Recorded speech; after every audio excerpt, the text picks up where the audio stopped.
Hello, everybody, and welcome to episode 18 of Collecting Justified. My name, of course, is Justin, your wonderful host. Welcome to the most consistent Toy Talk live stream on YouTube. Only 18 episodes in, but we're still batting 100%, everybody. So I'm excited to be here. I've got some news. David's here with me, and we've got a special guest. If you read the description or the title or the thumbnail, you'd know that.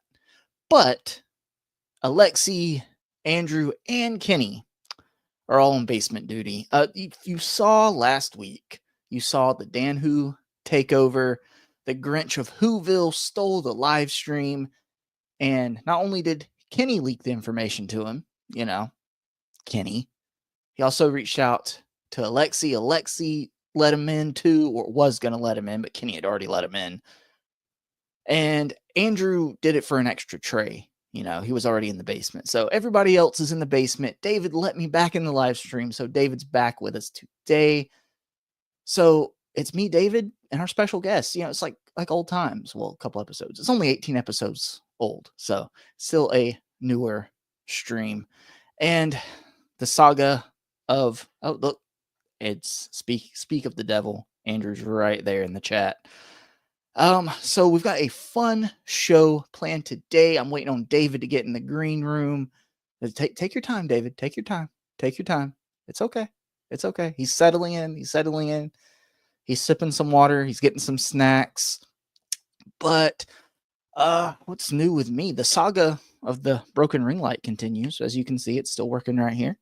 So I'm just waiting for it to start that house fire. Hopefully that doesn't happen. Gotta find some. I don't have any wood to knock on. This is a glass desk. I don't have any wood to knock. Oh, there's a wood shelf right there. It's probably not real wood. So let's see. Yep, I think he's settled in. Let's bring in my esteemed co-host, always on time, Mr. David, Evan, and Smith. Oh, hey. Hey, David. You've been here waiting on me this whole time. I'm sorry I kept you waiting. Yeah, you really got to get on the schedule, man. This is crazy that I'm sitting here in the green room waiting for you all the time. It's really embarrassing. It's embarrassing at this point. Exactly. I know. I apologize, my friend. Andrew is lurking from the basement. And speaking of the basement, that's why I was late. I had to do my rounds. I had to jimmy all the locks, make sure, Kenny, Alexi, and Andrew were down there, weren't going to sneak out and hop on the stream or anything. It's getting crowded in that basement. And I'm kind of getting, maybe I should be in that party. Like usually I'm on a Saturday night, like before the stream was a thing, like I was usually in some basement with like 3 other guys. So I don't know. A lot more fun than now. You're on a live stream with 3 other guys usually. So. Yeah, being broadcast on YouTube, I guess it's a different kind of kink, So yeah. But David, episode 18. That is 18 weeks straight. 20 is coming. Nothing can stop us. And it's tried stopping us. If nobody knows, I don't mind putting it out there. After last week, the Dan Who takeover, I had a little emergency trip to the ER myself. So I'm okay. They're looking into everything. Ticker's still ticking, but it was scary. But guess what? I'm still here. A little lower energy because I've not really doing caffeine right now, for reasons, but a little lower energy. So I'm going to try to channel my inner Alexi, right? Channel my inner Alexi and just bring that energy, David. But hey, we're here. We're going to have fun. Before I bring our special guest on, let's get all this housekeeping crap out of the way, David, so we can focus on our special guest when he comes in. So this is the Collecting Justified live stream every Saturday night at 8:45 p.m. Eastern Standard Time here on the Just Justin Collects YouTube channel with myself. David's always here with me, usually Alexi and Kenny, and sometimes Andrew, but Andrew just cannot seem to stay out of that basement. But here on this show, we just talk toys and we try to justify our terrible spending habits, right, David? Right. Yeah, it's so crazy. Like this holiday season, like this is the first time I'm like caught up on toys, and that could be like a really good thing, but it's also a really bad thing because like I'm like itchy to spend money. Like Mm-hmm. I'm used to being broke because I've bought all the stuff I want. So when I'm not broke, I'm like, well, this is weird. Like, why do I have money in my account? Like, I need to like fix this, remedy this. But yeah, it's like I guess I've spent the whole year being broke to get me to this point where I can maybe go into the new year with like a couple of dollars in the account. Maybe, Maybe, maybe. maybe. We'll see. When you're just itching. That's this at this point when you're caught up. That's when you end up slipping into new lines. Oh God. And I'm sure we've all been there. I'm sure we've all been there. That's how they get us. Stay Mm. away from Ollie's. Stay away from Ross. It's a trap. It's a trap. But so speaking of everybody being in the basement, the free Andrew from the Basement Fund is open. This wonderful graphic art here. I've got to update this at some point. I've gotten a little better with my graphics, just a little. I'm still terrible, but a little better. But feel free to super chat, super thanks on any of the videos. Everything's appreciated. It's not necessary, but we appreciate everything around here. And Andrew would appreciate being out of the basement by Christmas. And speaking of supporting the channel, the Justified memberships are open. This wonderful graphic right here. If you want to support the channel and become Justified, we greatly appreciate it. But again, if you're here watching, I appreciate the support no matter what. There's a 2-tier system. You can see everything there, blah, blah, blah. You don't care about that. But what we do care about here, David, Wow. what do we do at the beginning and end of every live stream? We shout out all these channel members, but I All mean, these wow, channel this list members. got really long in the last week or so. And I Jesus. want everybody to know if this happens to be your first time watching this live stream, live or on the replay, welcome. Thank you for viewing. Thank you for taking your time to spend the next 2 hours plus, hopefully not plus, with us. This is our nice list of channel members, and Alexi, one of our wonderful co-hosts, does an amazing readout. And we had 16 new channel members join last week. Wow. Some were gifted, but Alexi decided to take this week off since those new channel members. We see what you're doing, Alexi. We see what Burning you're them doing. out. We're burning them. Exactly. But let's go ahead and thank the Justified MVP, Legion X, our special guest here today. Thank you so much, sir. And the OG Justified, very first channel member ever, Z-Man. Thank you. And the Justified tier is St. James Compulsive Collector, Dan Who Reviews, Christopher Allen, Displayed Once, Shane Shooter, Collecting Rush, Bring Toys to Work, It Started With a Click, Shelly, Jay's Toys Collection UK, Zion Collectibles, Tac Tac Toys, Cedric Brown, Brian Wong, Kyle M, Gabriel, KJ Smith, Cyber, Abagon's Collection, Jazz D, Kevin Beatty, Kurt K, Super Turk 5000, Darth Primus, John Busink Jr., and Joe Juxtapose. And a Thank you, partridge in a pear everybody. tree. Exactly. I'm still like kind of short of breath if you see me take a puff of inhaler or anything. So that was kind of tough right now. But thank you, everybody. And getting into what's our topic today, David? Speaking of I'm getting better with graphics, I had so much fun with this. That's just wonderful. I've got, when we get at least 2 more of the guys back, I've got another idea I'm working on right now. I've already started on it and everything, and it's just kind of tucked away for the right occasion. Okay. But with it just being the 2 of us, David, I had to jump on this opportunity because when is it ever going to be just the 2 of us again? I don't know. Hopefully not every week, but you know, I have to say my roommate saw you post this and was like, "This is the best that you've done so far." So kudos from the roommate. He approves. 2 thumbs up. Thank you. Yeah. I think the Power Rangers one is still my favorite. Well, yeah, I mean, I'm curious to see how you continue to raise the bar every week with like being tied to a theme and incorporating like the people that are in the stream, and you know, just continually getting more creative with this stuff. The heads pasted on people is a pretty winning formula, you know. Exactly. I had to put featuring Legion X right there. Mm-hmm. I don't like throwing guests' faces anyway without permission, unless you're Dan Who. I'll throw Dan Who's face on anything, whether he's on the stream or not. Just it's funny. It's funny. He's I mean, been Rita. He's been the Grinch. he's Dan Horviews, so like Exactly. you can Ex- put him anywhere in any position. exactly. But our theme today, David, nothing to do with the Step Brothers. But our theme today is just a kind of a more relaxed talk about our collecting habits and just displaying our collection. Really, we're going to go through pictures of our guest Legion X's amazing display, how he displays all his figures, how all the great displays you come out with. We'll throw my crappy displays up on the screen for a little while. No. So it's going to be fun because I think that's something all collectors have in common is how do you display your stuff and trying to work everything in. It can be tough. It can be tough. I still have some empty cubes back here, David, that I don't want to fill up because I need to move stuff around.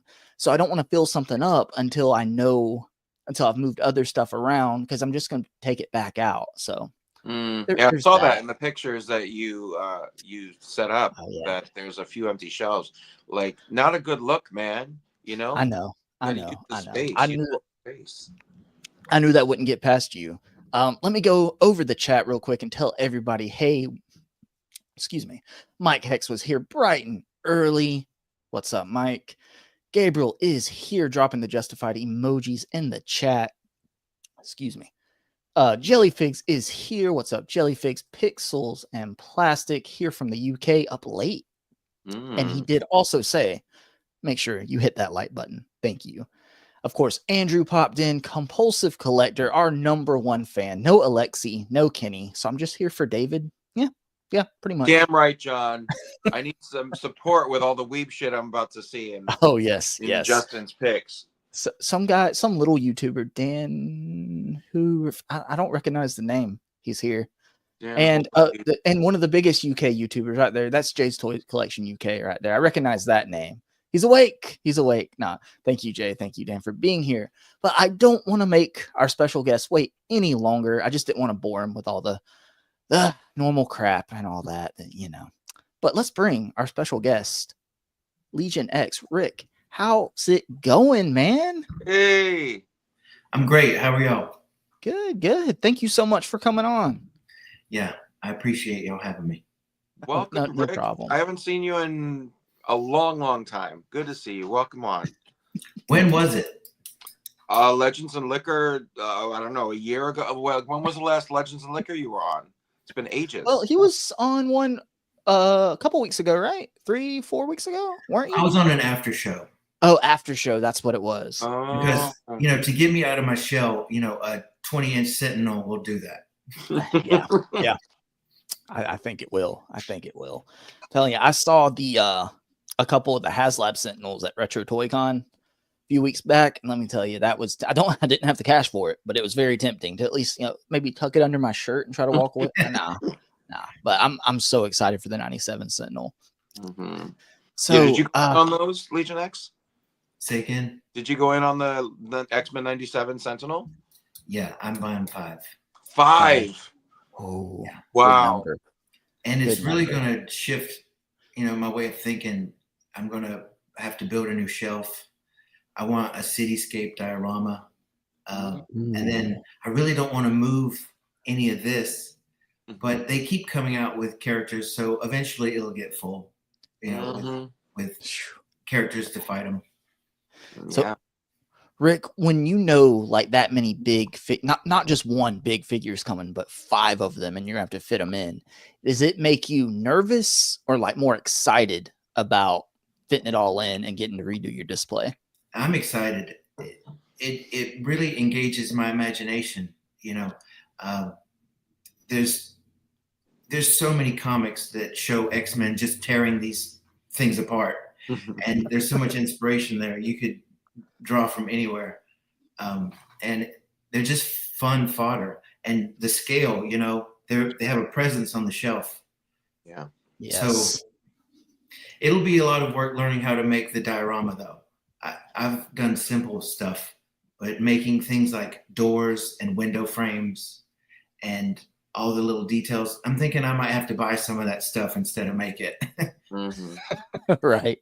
I mean, you sent me a picture of, you did like some stone steps, right? That you made out of foam. Yeah. And that's basic, you know. Well, you start somewhere, you know, like I mean, for me, I bought during COVID.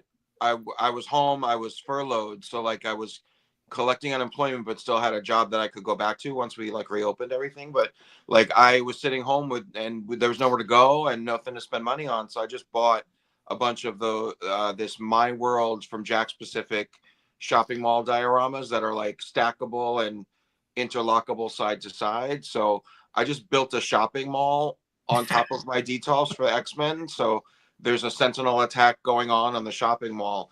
But I consider myself creative, but I don't know if I could sit and make windows and doors and like a full diorama like that. I would need to like be off for a year from work to probably devote the time and the care to that, you know? Yep. Yeah. When I made my largest diorama, the rock one that the X-Men are on, I was off for summer as a teacher. And you go from being so busy to being bored as hell. And then you're like, what do you do with your time? Right. Well, that's what's great about collecting. It's like there's always something to pick up. And then when you get a new thing, it's reworking the context that it's going to fit into. Yep. And it creates it refreshes the reality of what your display is, you know? So like it's ever evolving and ever changing and ever turning into a new thing, and you're constantly seeing it through new eyes, you know? So that's what I mean, one of the things that I love about collecting, you know? There's so many different ways to display, and I don't consider myself like talented enough to do like an actual diorama or anything. Like I don't really just have the time to sit down and mess up enough times to be decent at it. I started making one out of cardboard a little bit, and I never finished it. It's like stuck in the closet right now. But I like when we can get like simple pieces, like the Batman 66 things are simple, but you can just throw them behind something and it can kind of work. Also, I would go into Michael's or Hobby Lobby and just getting any of their like pieces, like the 1/12, air quotes, 1/12. Some are a little big, some are a little small. A lot of that can really help.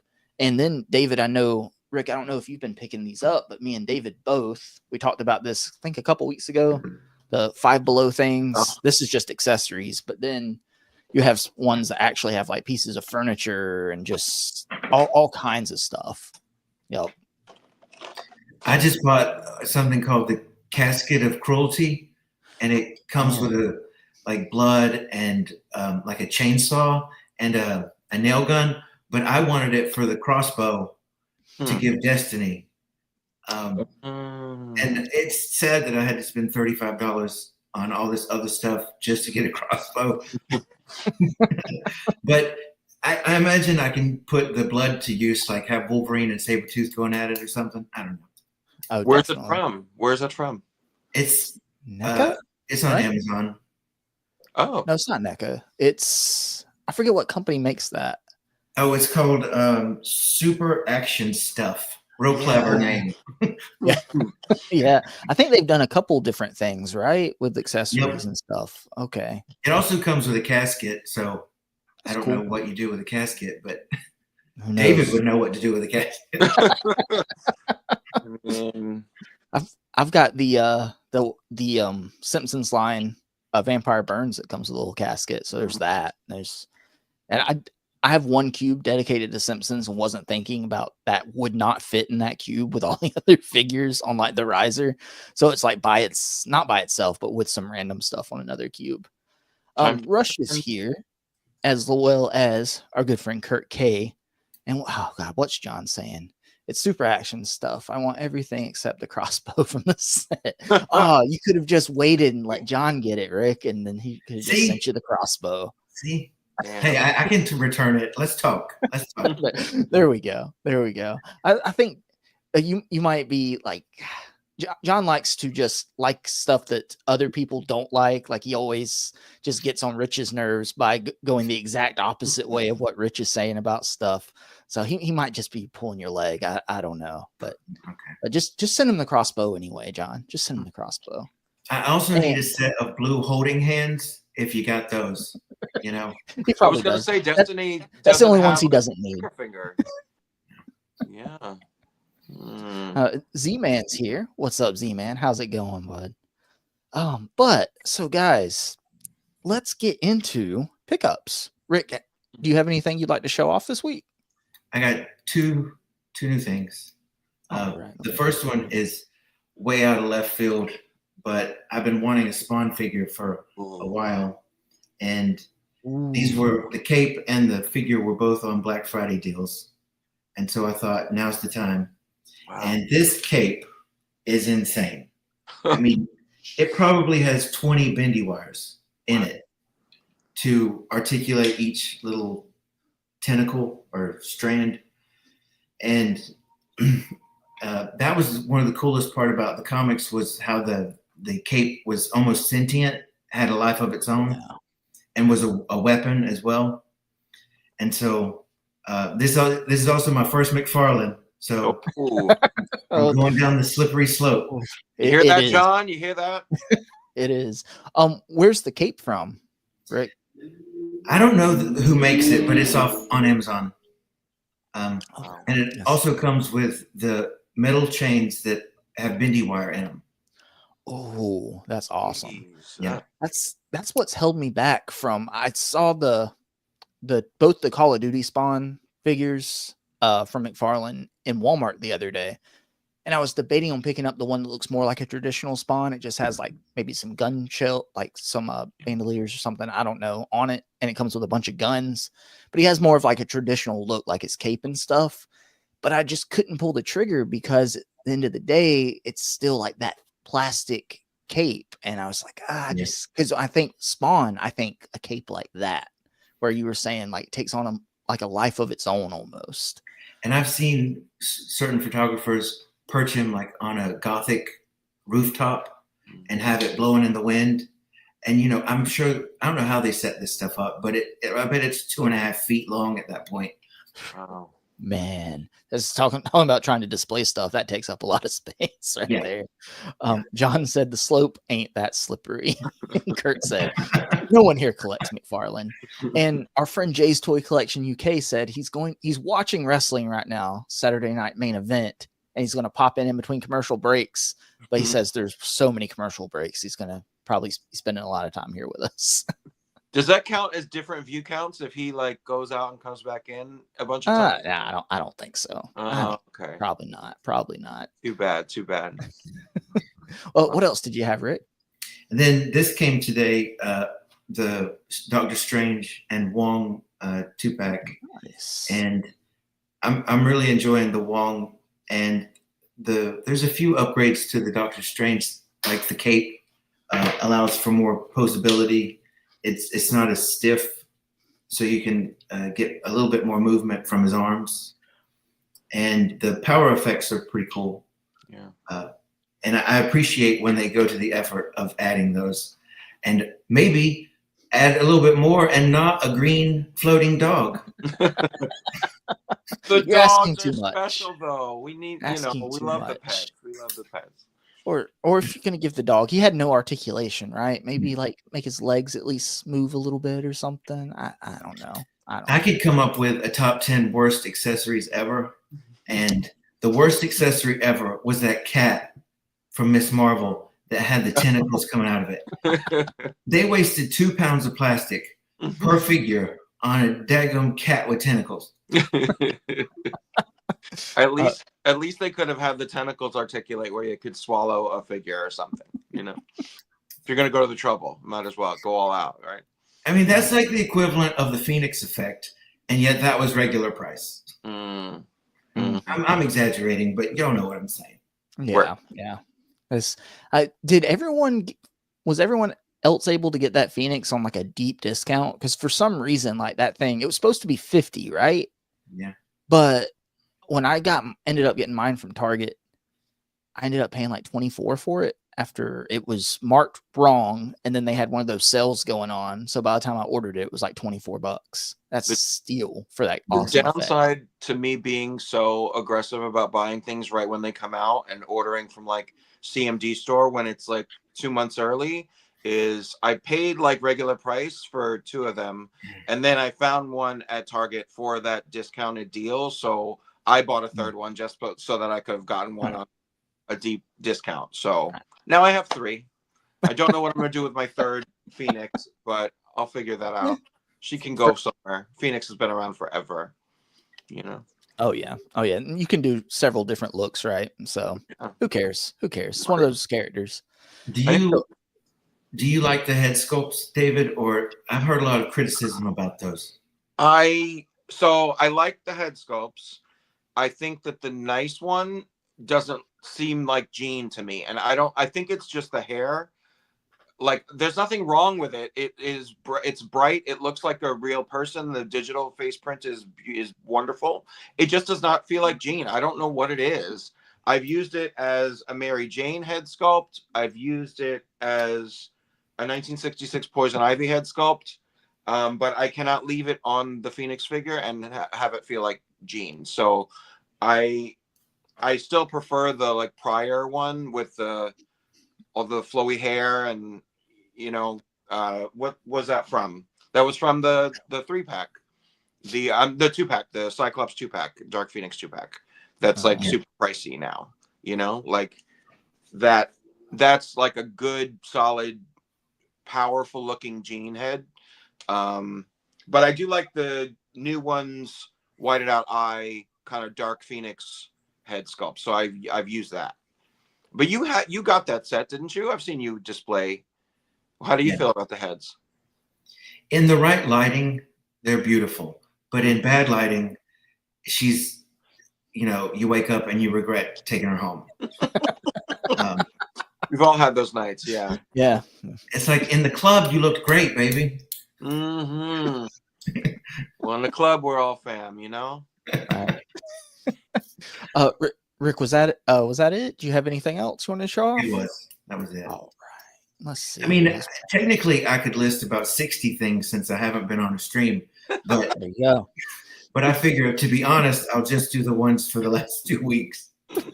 There we go. No, but that spawn cape is stunning. Yes. Like I would think the size of that would need about, what do you say, 18 bendy wires in it to like keep it completely posable and not just be a limp, super long piece of fabric. But like, it's really beautiful, and the fact that you can get it on Amazon, like I usually get my bendy wire capes either from Rebel 10 Customs or Cosmic Capes, but they've been kind of off the radar for a while lately. And a random one on eBay, like if I see a decent looking one on eBay, but I've never even found a bendy wire cape on Amazon, so that's pretty. Which Spawn figure is that, Rick? I forgot to ask. It comes with a throne. Okay. But I don't know if it has an official name. To me, most spawns look the same except for the Mortal Kombat spawn, which has more red in the outfit. And that's the one I wanted, but it's now $65. Because of course it is. Because then you want it and trying to backtrack, and then that's when everything shoots up. Right. But David, did you pick up anything this week? Yes, it's not nearly as opulent as what Rick got, but I'm caught up now on the Simpsons Wave 2. Nice. So I was I found Lisa, and there were 2 of her in Target, and I sent pictures to like all the group chats, the Legends and Liquor group chat, the Justified group chat, and I'm like, I can't tell if these eyes are good or not. I'm staring into these googly eyes, and it's making my eyes googly. So like, I don't even know if they're good or not, but she was, I think, the better of the 2. So they looked exactly the same to me, to be honest with you. They looked exactly the same. I feel like the other one, like the right eye was like even lazier, you know. I don't know, but I'm gonna go with my gut, and I'm gonna say that this is good. And it depends again on the, like with the lighting with Rick, like, but the angles with Simpsons, like if I stare at her like from above, Like the eyes look straighter. So I don't know. Hopefully it's mine. So it's the right eye. It was the right eye on both of those. It's the right eye on mine. I wonder if it's the right eye on all of them. maybe like all the eye painters are left-handed and they're just like really screwed up when it comes to like trying to do the right side. I don't know. But are you caught up on this way on the line? Yeah. I'm caught up. The only new Simpsons figure I don't have is, of course, there's no reason to get the Wave 2 Homer. It's exactly the same. Right. I don't have the what was it? It was one of the deluxes. So I got Angry Homer. I got Vampire Burns. I didn't get, what's his name? Radioactive Man. Yeah. Yeah, But I don't have him. I'm hesitant on those. I know that they're the same scale, but like the action feature thing is kind of putting me off of it. I maybe I'm just like bougie now and I'm like above buying toys with action features, but like don't each of them have like, doesn't Homer like wave his arms or something? Something on the back or the I can't remember, but he's still fully articulated like a normal figure though. So I could pose him and yeah. the action feature will not stop me from a pose. No. I don't think so. I haven't picked mine up in a little while, and it comes with the pool, it comes with the can of green paint, and it comes with the whole breakable fence you can put behind them too. So it's decent value. Vampire Burns is fun too. I kind of want him the most. Well, Radioactive Man is good too, but I mean, but I haven't opened anything since I only opened Homer, Bart, and Otto. So Groundskeeper Willie and like Bartman and like, all of Wave 2, like I haven't opened yet because I haven't figured out a display option for them in my collection. I have one cube in my mixed wall. My mixed wall is like Power Rangers and Ninja Turtles and Charlie Brown and all sorts of random like things that don't have their own wall. But I have one cube in the shelf for old World of Springfield Simpsons from like the 20-year ago line that plugged into the environments and said phrases and things. And it's like all the ones that I kept from, I used to collect that whole line and then I just like got rid of most of it and kept the core family. But I don't know where I can expand them. Like I've got to figure that out. That's another thing. That'll get easier to do once like we start getting into Wave 3 and it's really kind of building out. Then you'll be able to say, okay, I need to make this space for it, and it'll be its own space. So, and I'm also hanging on to those World of like the living room environment, and I think I have no, I don't think I have. I know I have the Kang and Kodos spaceship, and I think the kitchen. I think those are the three environments I kept: living room, kitchen, and Kang and Kodos, because they were like. They were their own thing, you know, like So, I don't know if I'm gonna need like 3 cubes for this Springfield situation, but probably we'll see. By the time it's all said and done, because think about just the scope of how far they can go with all of it, because they're going to re-release the core characters with like different face expressions and different accessories. We've already seen that Wave 3 is baseball Homer, right? Baseball Homer. But see, I'm gonna start getting choosy. Like I don't know if I'm gonna need the variants of every single family member. Like in the original line, I didn't do all of that. Like I think I got like the Christmas, they wore their holiday best or like church best outfits, and I think I got that and the basic family. But like I will be like, I'll probably get all unique characters that like recurred throughout the 70 years that the animation's been on, but I don't know about like I don't know about Baseball Homer. I don't know about that. Gotcha. You'll crack. Oh, I don't collect McFarlane, and I won't collect all of that. Damn it, as God is my witness. Z-Man, there's a Justified group chat, and I'm not on it.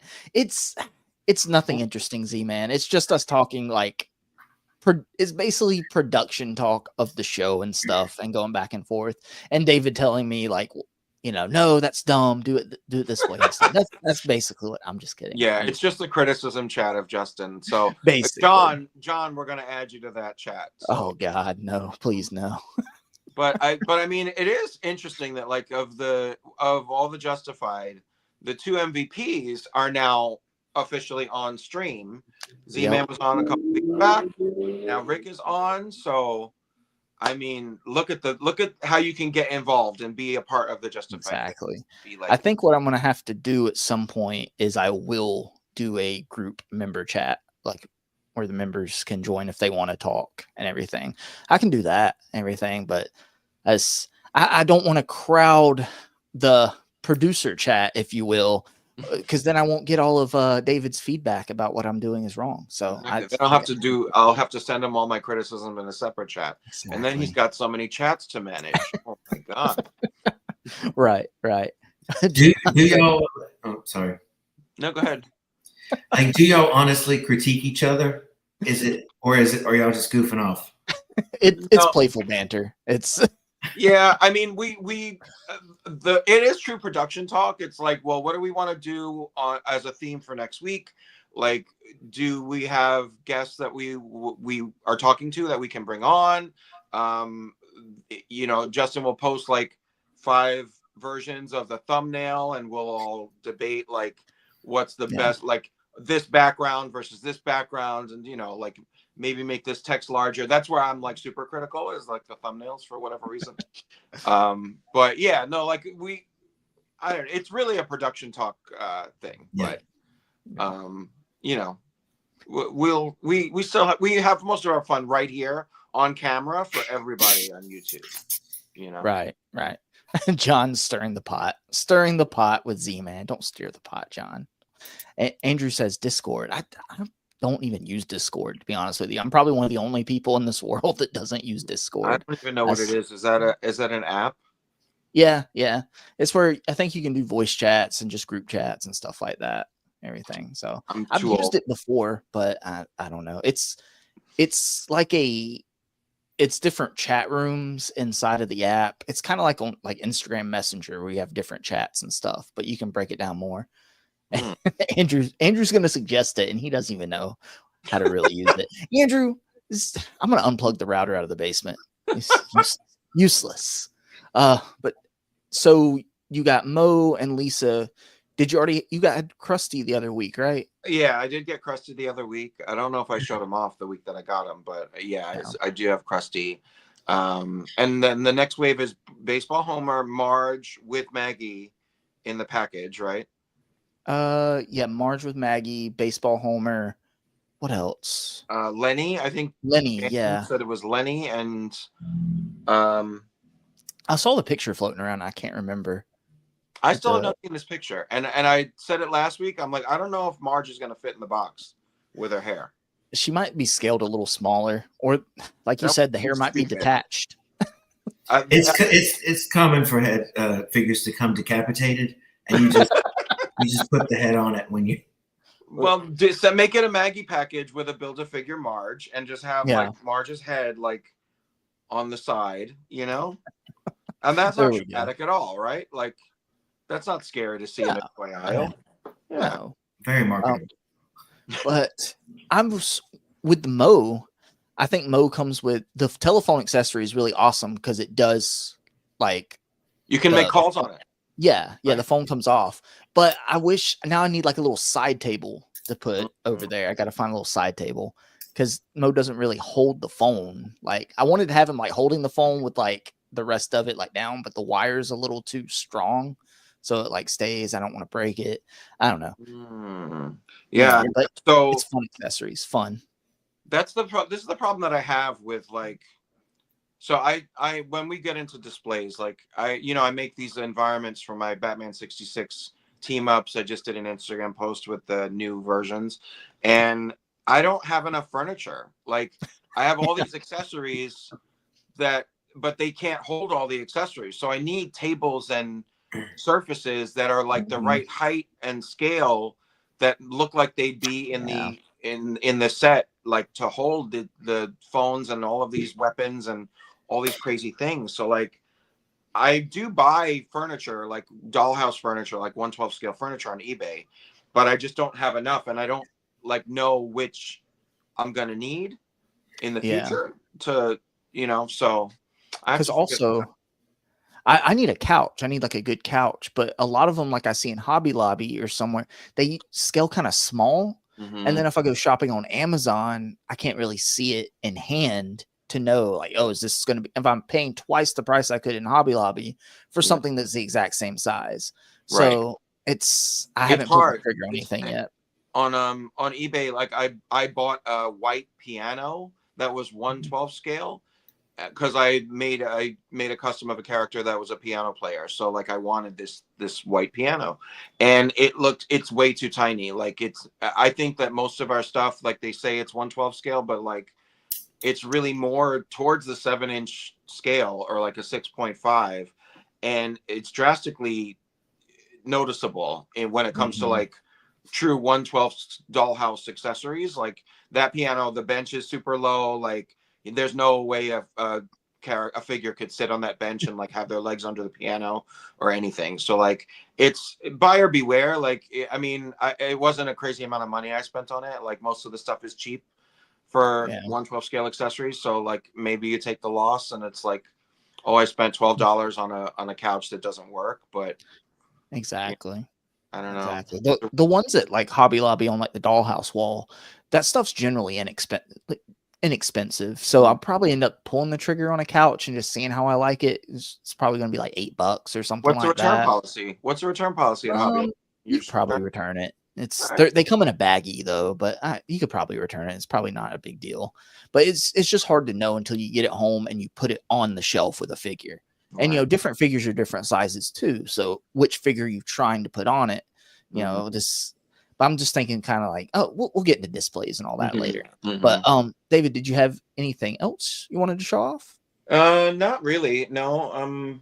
I did pick up a McFarlane Batman figure. It's the Batman / Spawn 1996 Batman, but he's in the other room. I didn't think it was worth bringing. I thought it was a cool looking figure, and I bought it, and I don't know where I'm going to put it, but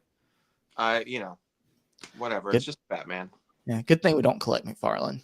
Exactly. Good thing we don't collect McFarlane. I was going to try and not get away with not revealing that I bought a Batman, but you got it out of me, Justin. See, in my pickups this week, I do have a couple McFarlane figures, but I don't know if I want to bring them on camera and admit that I picked them up. So let's see, where do I want to start? Here, let's start with where my heart lies, my bread and butter. I got this week. Nice. This is the Super 7 Ultimates Megazord. And say what you will about Super 7, I have kind of a love-hate relationship with it.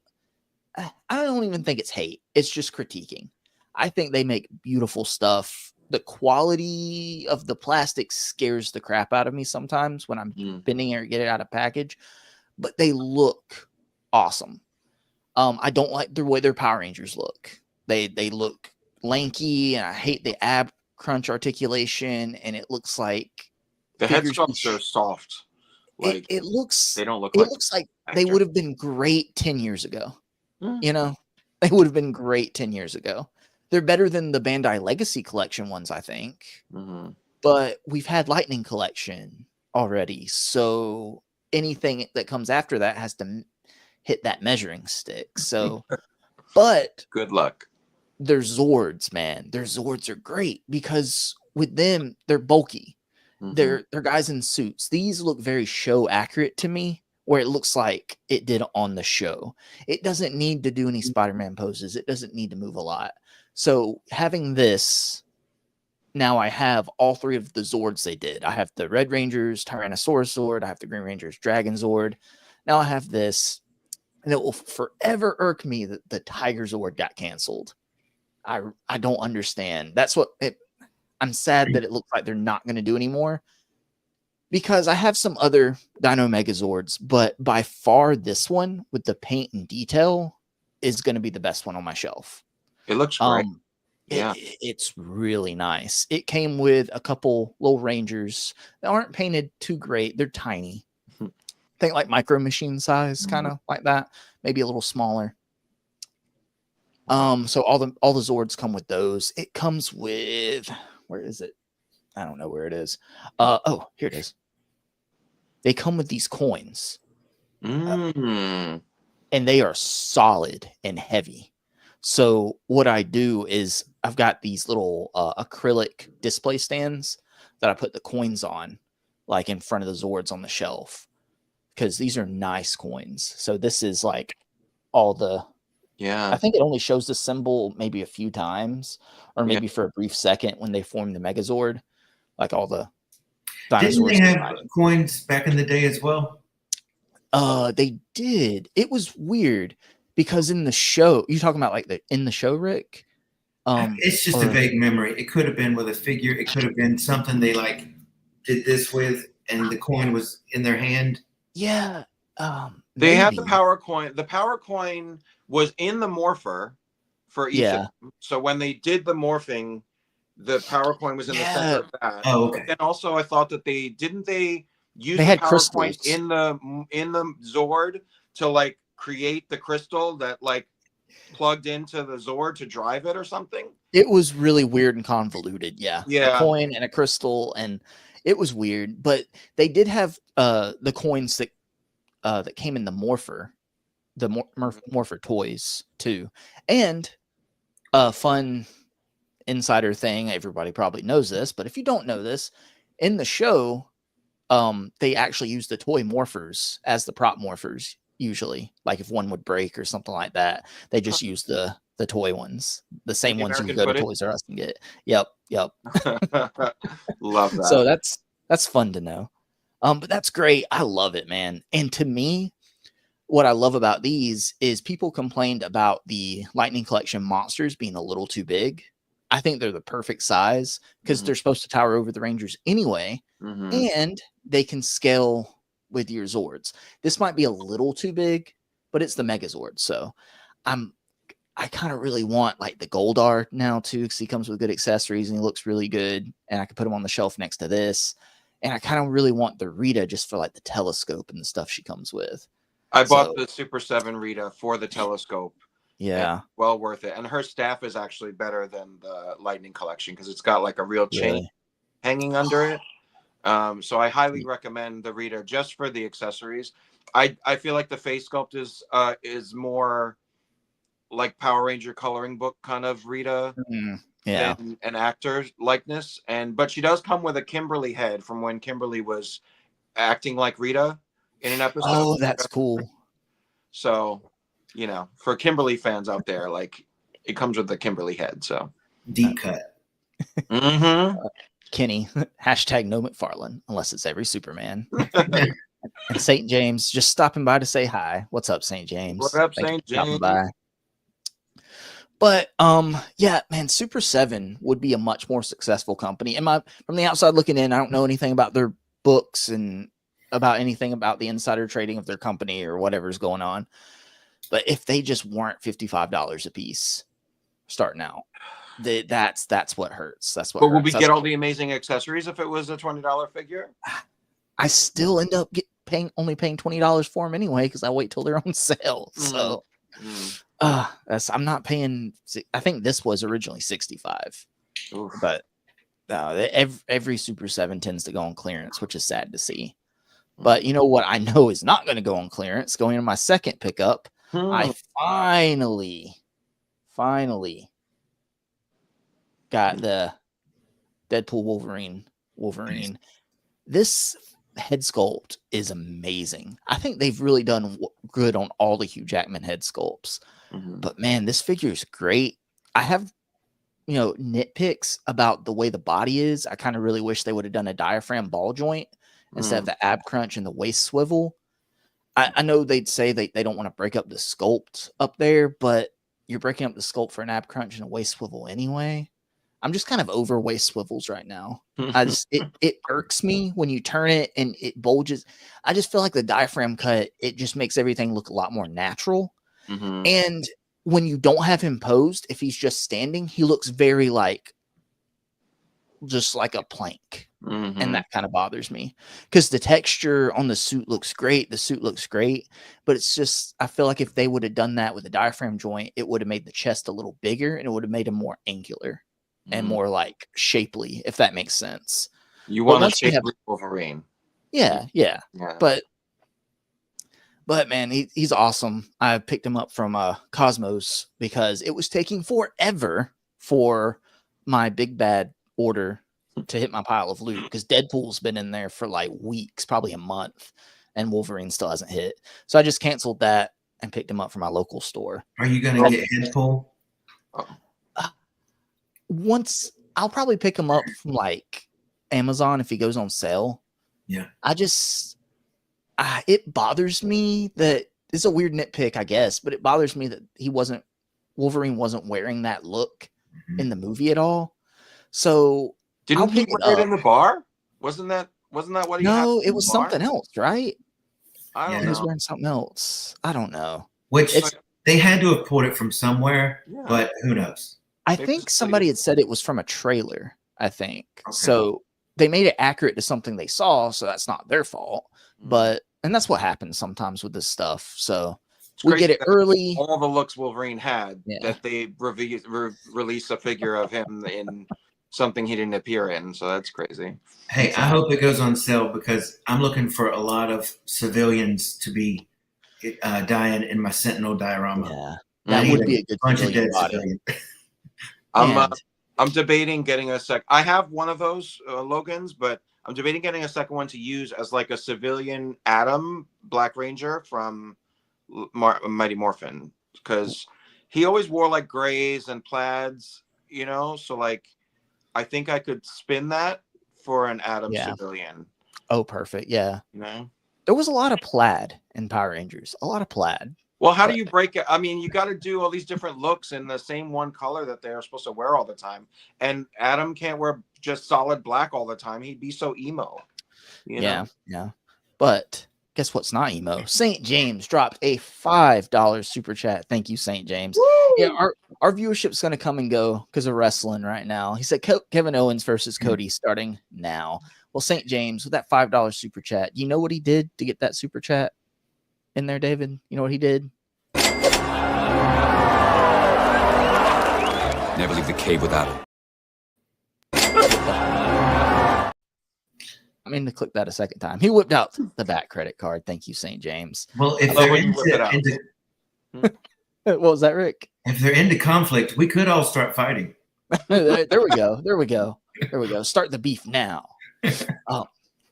Let's see. So now we'll get into. I don't know if you guys follow wrestling or have at all. I've got a couple wrestling figures. I don't do a lot of wrestling figures because I look behind.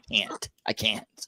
But I get my like figures that fit my mind's eye of when I followed wrestling, the wrestlers I liked, and all that good stuff. But I found a cheap Jeff Hardy at. I don't really like this overlay. It's like a little poncho. It looks like a bib from like Red Lobster. Yeah. Yeah, he wore these kind of. It does. He wore these kind of things where it didn't have sleeves or anything, but it kind of covers up. It's an older buck and everything. I had trade-in credit at my local store, and he had marked this down to like $10, and I needed a Jeff Hardy. So of course, and that's a good deal. And rings from Ringside Collectibles is my first time using them. I got their exclusive CM Punk, and this figure is amazing. So, Rick, have you followed wrestling at all? I had a good friend who was obsessed with it, and so I would watch it at his house. But other than that, I have no clue. Gotcha. David? No. Only wrestlers I bought have been put into the action figure gay bar, Boy Toys trademark. David, it's men in tights. It's men in tights throwing each other around. I mean, is that body tattoos like all over the chest? Yeah, that's hot. That's cool. I dig it. So with CM Punk, it was like this was from, I think it was Money in the Bank. He beat John Cena for the title, and everyone's always wanted this figure. So it's him kissing everybody goodbye, like blowing a kiss goodbye. Does he have like a kiss blowing face? Like yeah. Oh, okay. He told Vince McMahon that he was going to beat Cena for the title and leave the company with it. So he got the title and then jumped the barricade and blew the kiss to the ring because his contract was expiring. So, okay. So that was fun. So is Are there swappable heads, or is that the one? No, there's swappable heads. There's like a regular head, and then there's like a screaming head, and then he comes with a couple hands. So, and the title belt. So, and he also comes with a cloth good shirt, a best in the world shirt too. I struggle with the ones that I see, the cloth goods that I see on wrestling figures. Like a lot of it looks very, very costume, like Halloween costume from childhood with the Velcro on the back and all that. So yeah, I'm Rebel 10 Customs all the way for all my soft goods needs, you know? I will say they're hit or miss. The shirt that came with him looks pretty good though. It feels like it's pretty good quality. Hit or miss. St. James said, "Never leave the cave without it." Damn right. What's John saying? Justin has another bit to beat into the ground. Oh gosh. And Pac Photos is here. What's up, y'all? Dope CM Punk figure. Thank you for stopping by, Pac Photos. I think, correct me if I'm wrong, I think Pac Photos, you collect a lot of McFarlane. I think we talk very highly about McFarlane around here. No, we criticize, but we also, what do we do, David? I think we can admit it. We collect McFarlane. Mm-hmm. We do. It's the worst kept secret on the channel. So yep. Oh, Cedric Brown gifted 1 Justified membership. Thank you, Cedric. Thank you. Let's see who caught that. Your girl's got Legos caught it. Alexi's better half caught it. Thank you, Cedric Brown. Let's see what do we have here for you? What do we have here?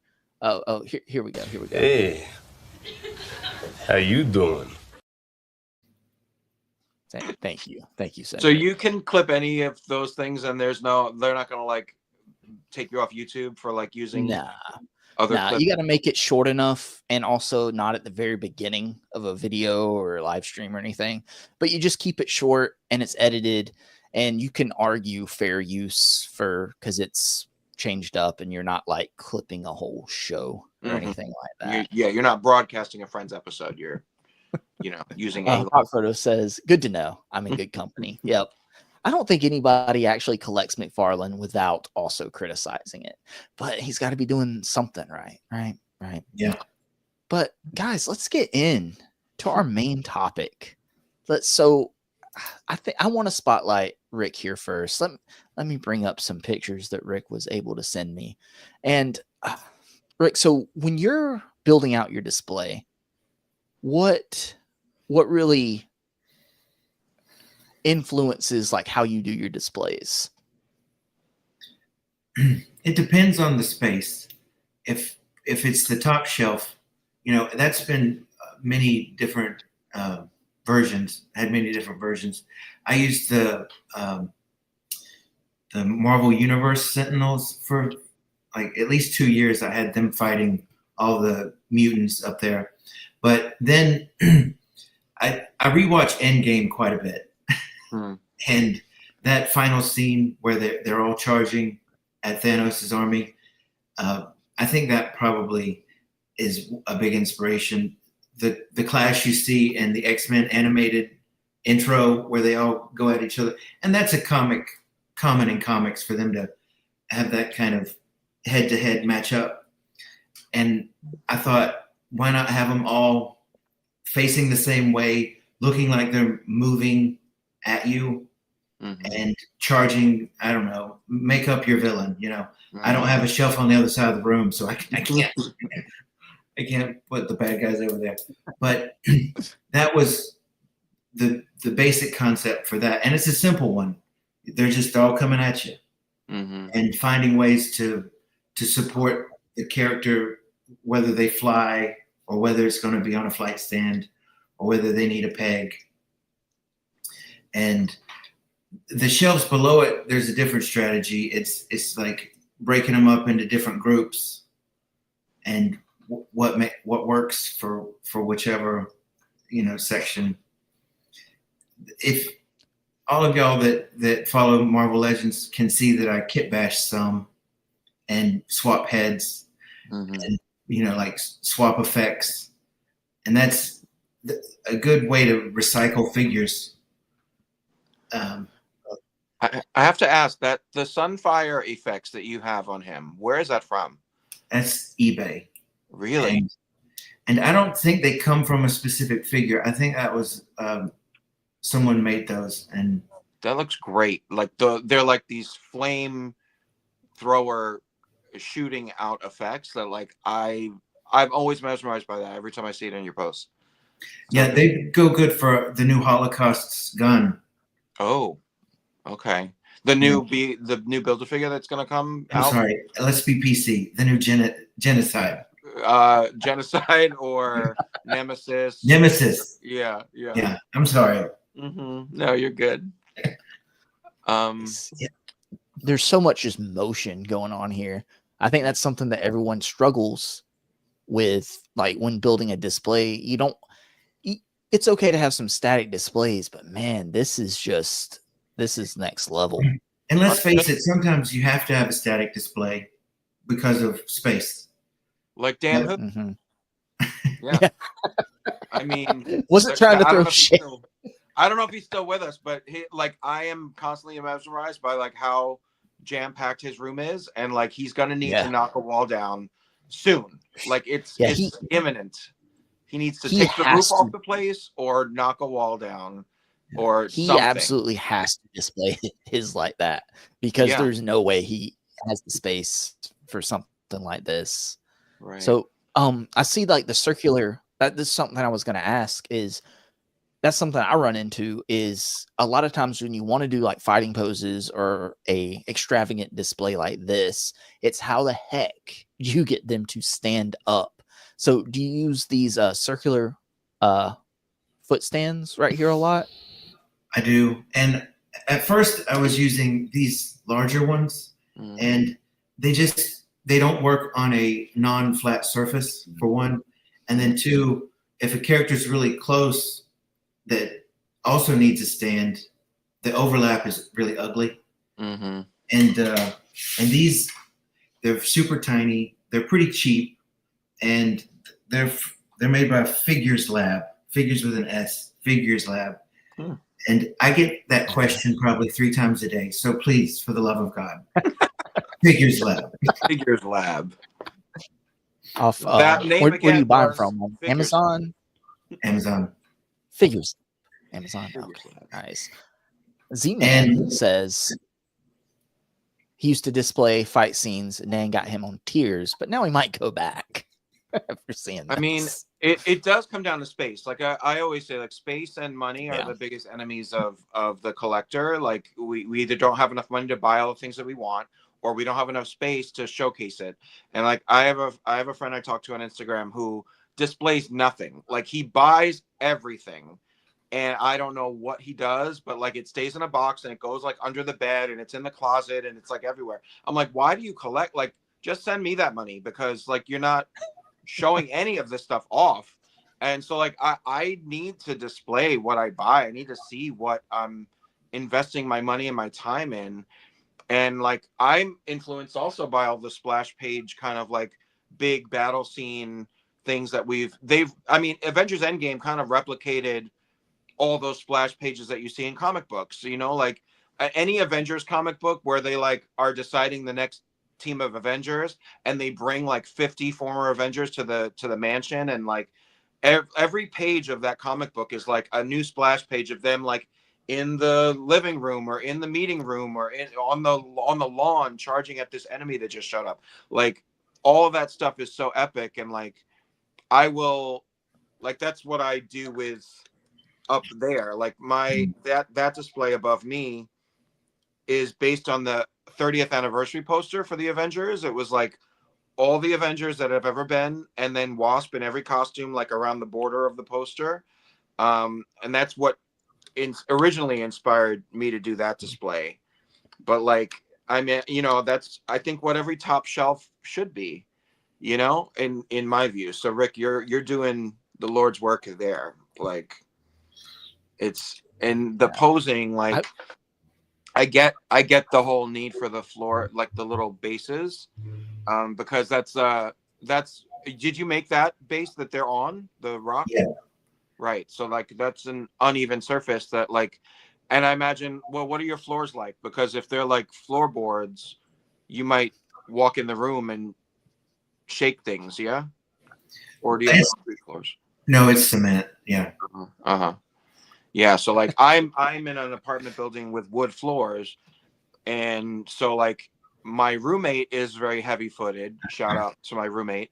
And I have displays all over my apartment, so like he might walk through the room and things will topple. So like I do have to suffer with humidity and heat, temperature changes. I live in Florida, and like it's cold right now, and 2 figures have fallen since we started this stream. I don't know who. I haven't looked back there to find out, but 2 figures have fallen in the time we've been talking. We should do a count throughout the stream, like how many figures fall. Right. Like RIP. Need a counter on the And that's why on the screen. these little things like this, or putty, or string, or flight stands are so important, because it only takes about 5 falls before I'm like, okay, enough with you. Right. Yes. And then like this is the ones you suspend from fishing wire from the ceiling. Is that what you do? To ask. So I use fishing wire when I have to, but I use this elastic white string up at the top, because it has a give to it, and especially when you use 2, when you want to, instead of having a figure like this, you want him like this. If you were to use a fishing string, you'd have to have an exact measurement, and you'd have to probably do it a couple times. But when you use an elastic string, the weight of the figure itself sort of balances it out. It has a give, and it makes finding the right pose much easier, in my opinion. But it's aesthetically, that's my second biggest complaint on Instagram is, why do you use white string? Why don't you use fishing wire? But that makes a lot of sense. I didn't think of the science of that. Like, but that's brilliant. Where do you get that? Everything's from Amazon or eBay with me. Okay. I do not do these exotic stores. Wow. And then that storm display is from the Toy Biz wave, right? Yep. Yeah.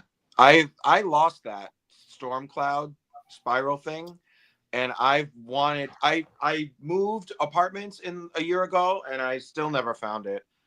And so I've been wanting to like pick up one on eBay, like a loose one, if I could find one, because that was wall mountable, right? Like it hung on a, I love that. It hangs on a push pin, and it had pegs on it that you could peg the foot into it. Like that was great. And it spun too. At a certain point in it, it spins, so you can angle it in different ways, right? Like, why don't we get this kind of great stuff with Legends anymore? Like that. You can repurpose that with every storm, you know, like. I tried to do a similar effect with Iceman, and I made an ice slide. Oh. And I took all this time building, carving out all this detail, but I can't get the damn thing to stick to the wall. It keeps falling off. Oh, did you try to drill a hole in the back of it and like hang it on a push pin or something? It's styrofoam, so the styrofoam just rips out a portion of it. Damn. I don't really like it anyways. So it looks great.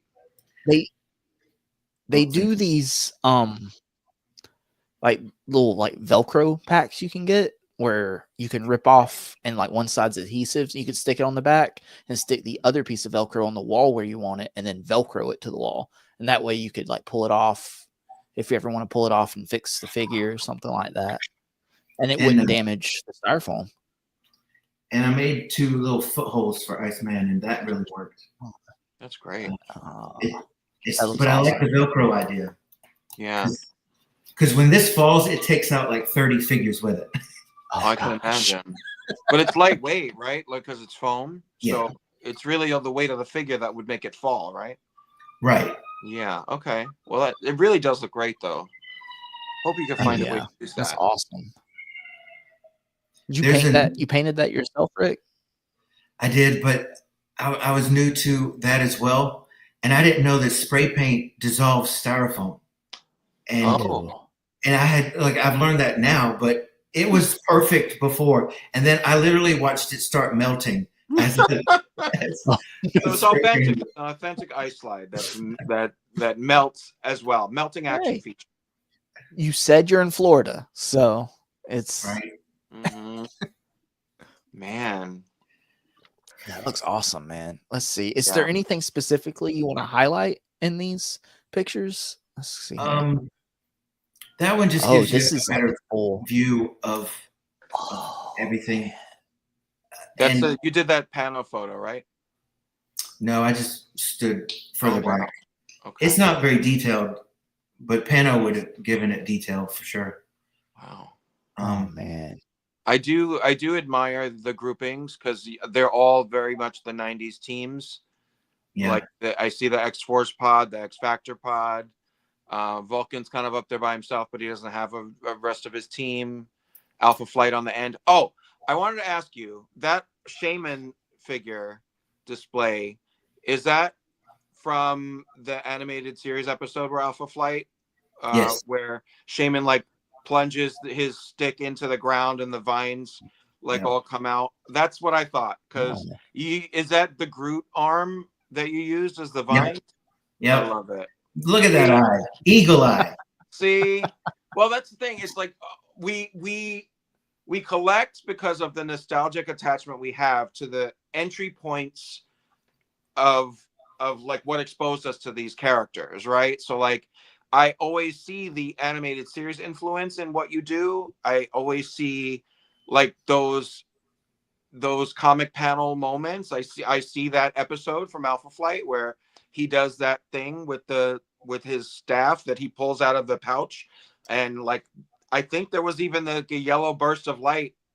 Well, maybe that was when Vindicator like came up through the ground, the yellow burst of light. But like there's a new effect coming out in January that will mimic that. Perfect.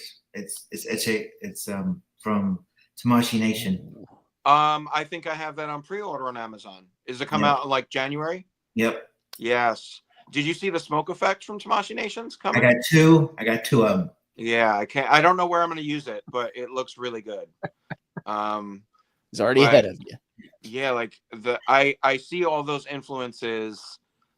I was able to spot that moment with Shaman from Alpha Flight because like those are like we get so few exposures to Alpha Flight in comics or TV, you know, so like there's so few influences to draw from, and like sometimes I'll even like I'll get a new figure and I'll like Google image search that character, and like if I find a cool pose that they're in from a comic cover, or like how they do the team, like everybody wants to recreate the X-Men 275 team cover pose, right? So like I'm considering like kind of redoing that with all of my teams. Like the X-Men Blue team, I'm thinking of doing that where they're all like sitting on the rocks and Jubilee has like a bucket of popcorn or something. Yep. You know what I'm talking about? Yep. They recreated it for X-Men 97 with all the characters from that in an ad for X-Men 97.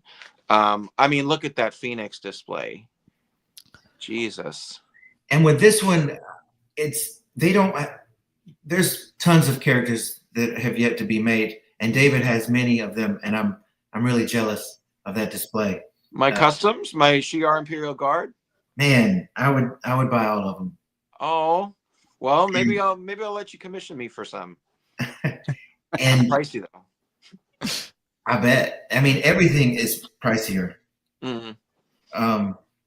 So this would be more like storytelling with the figures. The different phases she was in, like she mind wiped.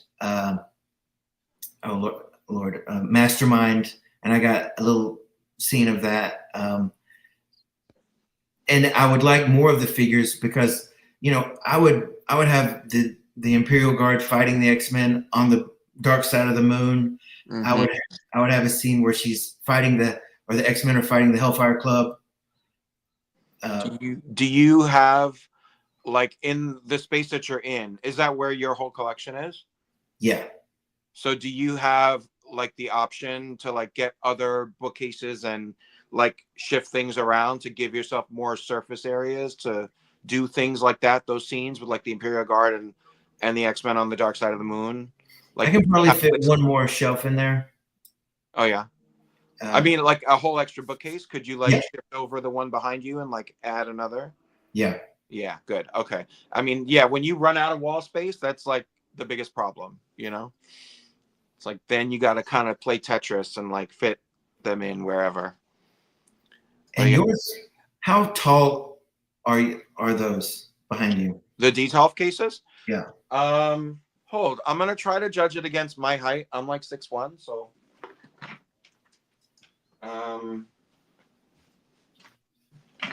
I would say they're like 5'10", maybe. I could measure them, but I don't. Oh, I have a measuring tape. Hold, please. Oh, yeah.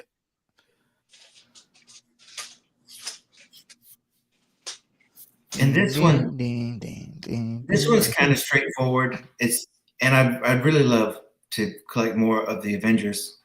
I've seen a few displays that have, twice as many Avengers in them, and I mean they look great, but they have a completely different setup to fit them all in.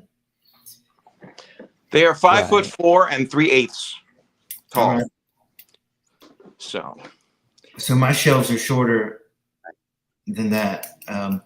Like if I put a diorama below Galactus, I would have to remove this Fantastic Four shelf because his antenna go right up to the top of it. Mm-hmm. Where's your Galactus right now? He's right here. Okay. It's dark, I guess. You're small on my screen too, so like like, but no worries. Yeah, but okay, yeah. That giant man, love it. And see, I like the way that you don't leave a lot of negative space in the displays. Like most of the square is featuring characters, and there's not too much like overlap where they're blocking each other. So like you use the space really well with the composition. Are you able to keep Quicksilver on that running pose like without him falling? Nope. He's the one that fell. Oh, from the Avengers display, from the Giant Man display, Quicksilver fell? Yeah. Oh, damn. Oh, man. Well, the green one that is pinless, I've had him in a running pose on my shelf in the Giant Man display, and he's still on that one-legged running pose since I got him. And I think that was it was October. I got him right around New York Comic Con. So, like, it's been 2 months, and he's still standing. So... That says something. Pinless. That says something. Pinless, man. But, do y'all see those two little rock dials in the background of this picture? Mm-hmm. So those were made with scraps. I was bored watching y'all's stream last weekend.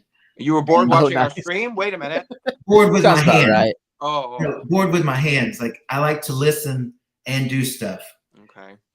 Because it's bad for you just to be sitting here all day, Mm-hmm, mm-hmm. My bad. Wrong wordage. I'm just teasing you. I know that you were not bored with our stream. I know that's not possible. Yeah, it was great. It was so hilarious. Y'all have great chemistry. Thank you. Okay, I think I was able to trick. I mean, assemble a pretty good team, right? But man, this, like David was saying, there's no negative space here. Just what goes into you knowing and like getting the right height with this string when you're setting up these flying poses? I think if you set it up and then you step about 4 feet back and take a photo of it, the photo helps you analyze it better than your eyes do in person. Yeah. And then you get to see through line of sight, through one angle, what's showing and what isn't. And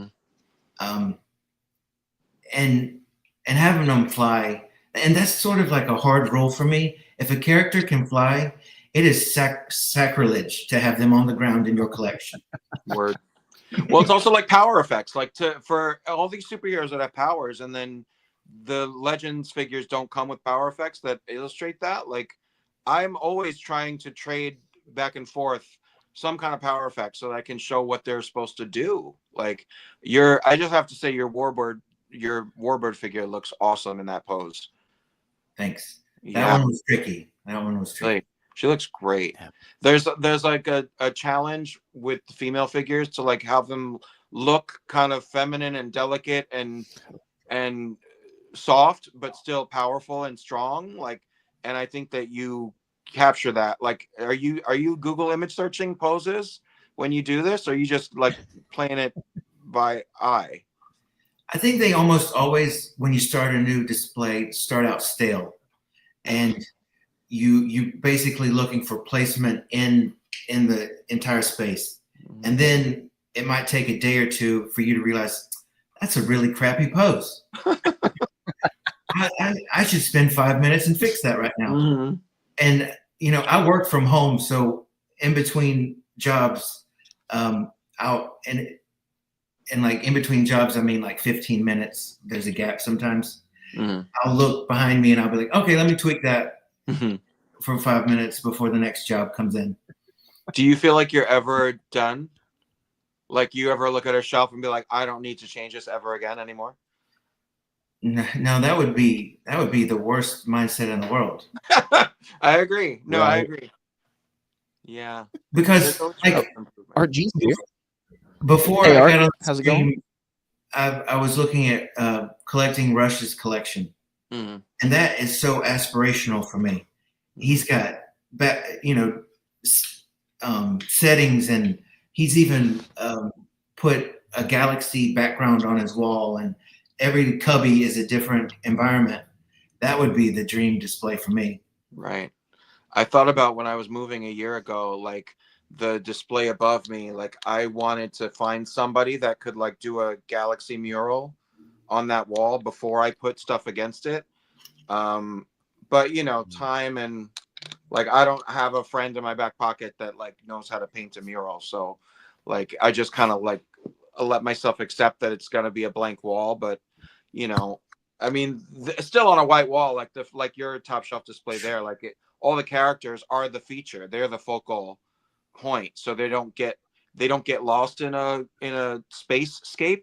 But like, there's also so much to be said for having a true backdrop like Rush's collections, where there's an environment around every single character and team, and like there's a context and a setting, and it tells a whole different or better or deeper story. Like when I always say that I collect your context, and like I don't ever collect one thing that stands on one shelf by itself. Like I collect something and it goes into the context of a team that they worked with, or a story that they were in. Mm-hmm. And like all these different ways that we can tell stories is just aspirational. Like you said, like, yeah, I love Rush's displays.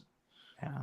But it takes nothing away from what you've got going on there. Yeah, this is amazing. This makes me think of like this would make a good like top of like someone's YouTube channel, like a banner or something like that, Rick. If you ever start a YouTube channel, this right here with your logo right there on it, that would look awesome. It's the right dimensions. With what Rush has done, I would be hesitant to do it, because if I attempted it and it didn't look as good, I would hate it more. All right. Too much change. Yeah. Well, you just have him send you all the files, right? Like they're all digital printout files, right? Well, just straight up copy, rip them off, man. So, David, are you ready to follow that up? Oh no, I don't know. Let me scroll. I feel like I should have made Rick go last, because now like you're following it and I'm going last. So we can go quick. We can go quick through. Like, let's see. You guys can stop and scroll and ask me about whatever. Like honestly, like I just so that's the start of it. So I just posted an update to my Batman 66 display area. Mostly the shelves in the glass cases are what I updated, but like that is where I'm currently housing like all the different vehicles that McFarlane's throwing at us for this line, and Batgirl's Cycle, my newest. It's right in the center of that display. Didn't you say you weren't going to get that Batmobile? The Joker one? No, the regular one. I thought you had the Joker one and you said you didn't want the regular one, or did you The already have regular this one? that is Mattel, so that's not a McFarlane. Oh, Yeah, the gotcha. Mattel one scales a little better to the 6-inch figure, and the McFarlane one, they're like sitting in it, but they're above the windshield of the thing, so Oh, it just looks like a yeah. little kitty car. But I was okay with the kitty car aesthetic for Joker Mobile because, like, he would construct some like poor version of the Batmobile. You know, like his Yeah. specs would be off when he was designing it. He would, you know, like the details wouldn't all be there. Like, so I'm cool with a poorly scaled Joker mobile, but not the Batmobile. No. And now that you say that, I see that they are sitting lower in Mm-hmm. the black one. That's They're the actually Mattel in one. the seat and looking through the Oh, windshield. oh. Those things matter, you know. But yeah, so this is, I mean, the 1989 Batmobile from McFarlane is there sticking out of that. So there could be tripped on if you're not careful. And this is there's like a pan back picture of like the whole corner, because this is like the entrance hall to my apartment is behind that. And so This right this is here? like the first opening. Yeah. Well, I mean, there's an art piece from Tom Whalen. Oh, Um, yeah. so when I saw that on eBay, and it was a reasonable price, and then it cost me more to get it framed and like matted and framed at Michael's Mm. craft store than it did for the actual art print. Wow. But I got that during San Diego Comic Con month, like years and years ago, because I love Batman 66 so much. And Oh, then a couple of years later, I found another one by that same artist for X-Men Days of Future Past, oh, based on the nice. comic. So like I got that too. So now like I have a Batman corner and an X-Men corner. And I think I sent a picture to you later in that series of like perspective to see both Oh, art okay. Let pieces. me see. I Um, do want to point out the joke, not Joker, the Riddler cane right there. I love that. yeah, I bought that on eBay for a Halloween costume because I was the Riddler one year, and I had to make the whole costume. Like I bought a neon green suit and then a stencil, and I used a bunch of fabric markers to like stencil question marks all over my suit. That's the jail cell display. That's from Fext Systems. That's a modular. You can buy an individual jail cell, and then I bought 6 of them, and you can stack them or side by side. So it's my like super criminal wing of the Gotham State Penitentiary. And what I about love that. the gates at the What? top? What about the gates at the top? That is the Arkham Gate from Diamond Select Gotham TV show figures. They each came like the early ones. There was like 3 waves of that, and the early ones came with like dio pieces, and that was one of them. And that's like the most detailed Arkham Gate that I've ever seen someone produce. I have another one from like the animated series from like the old Kenner toy line in a shelf down in my animated series shelves in the bottom, but that gate is like super realistic and detailed. So I love that. That's It nice. reminds me of the show. Every time they would show that gate, lightning would strike behind it. Mhm. Always. Yep. It's the stormiest part of Gotham, clearly. That's perfect because it's the gate and then leading into all the jail cells, and that's perfect, David. Thanks. You know, little King Tut Egyptian display in there. Yes, I love that on the left right there. So David already has a coffin. Oh yes, yeah, of The course. sarcophagus, yeah. That's Then what do we have here? So that's animated series Batcave from DC Direct, and the new Joker Mobile from McFarlane, and the old DC Direct Batmobile, and Space Ghost interviewing Bombshells, Poison Ivy, and Christmas Joker, your favorites. Yes, I saw this. It's not this Space Ghost. It's the translucent one. My local toy store has the translucent one on card, but I want the one that yeah. I get the translucent, I do, but sure. And you said this is the Batcave, right? Yeah. Yeah, that's the original. Yeah, I mean, early in one of our streams, Alexi was like, "What is like?" None of you knew I had this. I guess I never talked about having this, but like, how does it scale? And I intended to send a picture to you guys. I don't know if I ever remembered to do that, but this wall above there, like that's a TV screen that's plugged in there that I could play a Batman movie on. But that wall above there is where I want to mount my Batwing, my animated series Batwing, but I haven't figured out the mount yet for that. So I have the Batwing in a box still. But that's my plan, is eventually like centerpiece in that big white wall space, just the Batwing, bam, you know, justified. At least you have a plan. At least you have a plan. Gotta have a plan. Always gotta have a plan. And then so that's a fire escape diode that I bought on Amazon. And I use that for the Gotham figures from DC, from Diamond Select. That came with that Arkham Gate that you were asking about. And then it's like my movie McFarlane and just kind of some randomness in there. Soon should be an overview of the corner. Yeah. Ready? Yeah, there that's an overview of the Batman corner.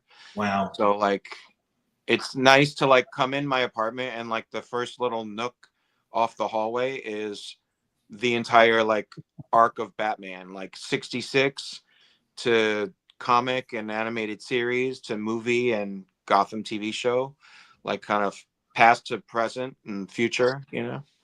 Nice. Yeah. That Batmobile is huge. It didn't look that big in the first image. It takes big. up like half of that bureau. Yeah. Like that bureau is like a 100-year-old piece that I got from my parents. Like, so like I'll always have that furniture, but like it takes up a huge amount of that space. And I've debated like getting rid of the TV screen because I'm not going to sit in that hallway and watch any Batman movie in that corner. But I kind of like the option to be able to do that, you know, or have it playing. Like if I ever had people over, like I could put a Batman movie on that, you know, and entertain.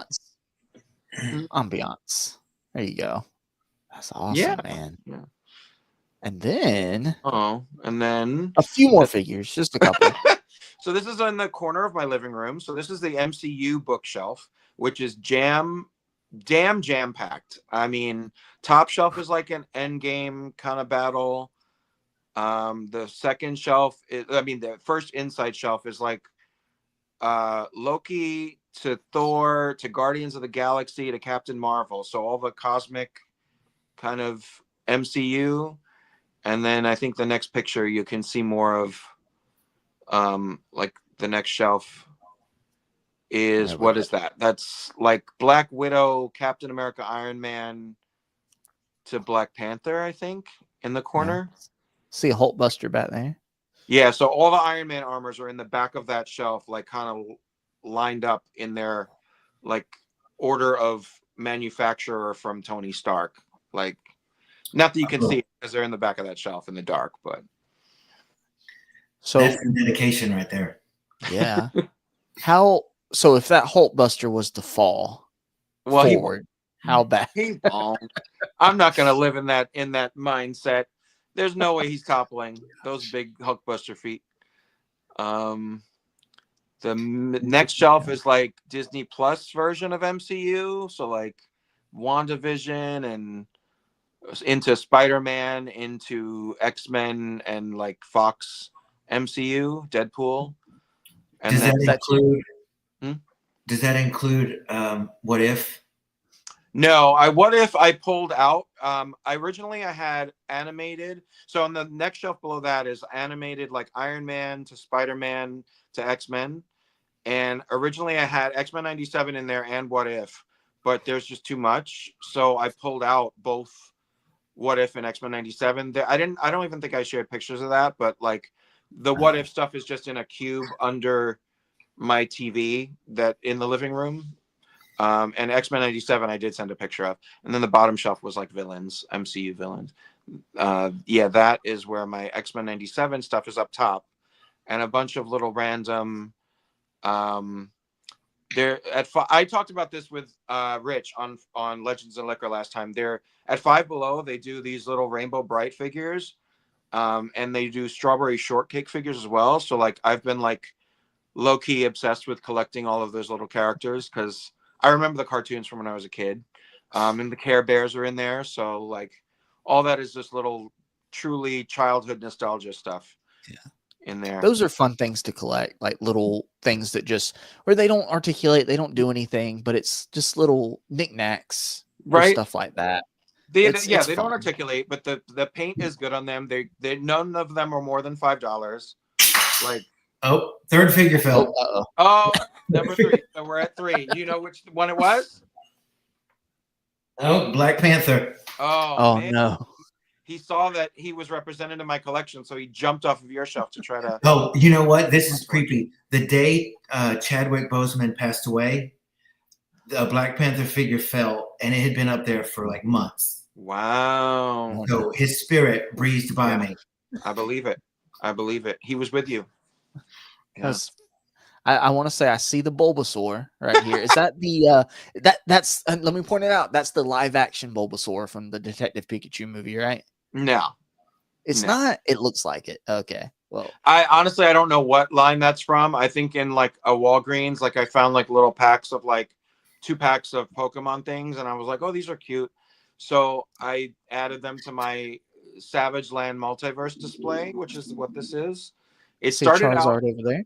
Yeah, there's my win from the duck race, the only duck race that was ever done on this channel. But yeah, the Savage Land started out as like all the dinosaurs from Jurassic Park and the X-Men Savage Land characters. And then they started doing the humans from Jurassic Park. So then I was like, oh, I'll blend them in.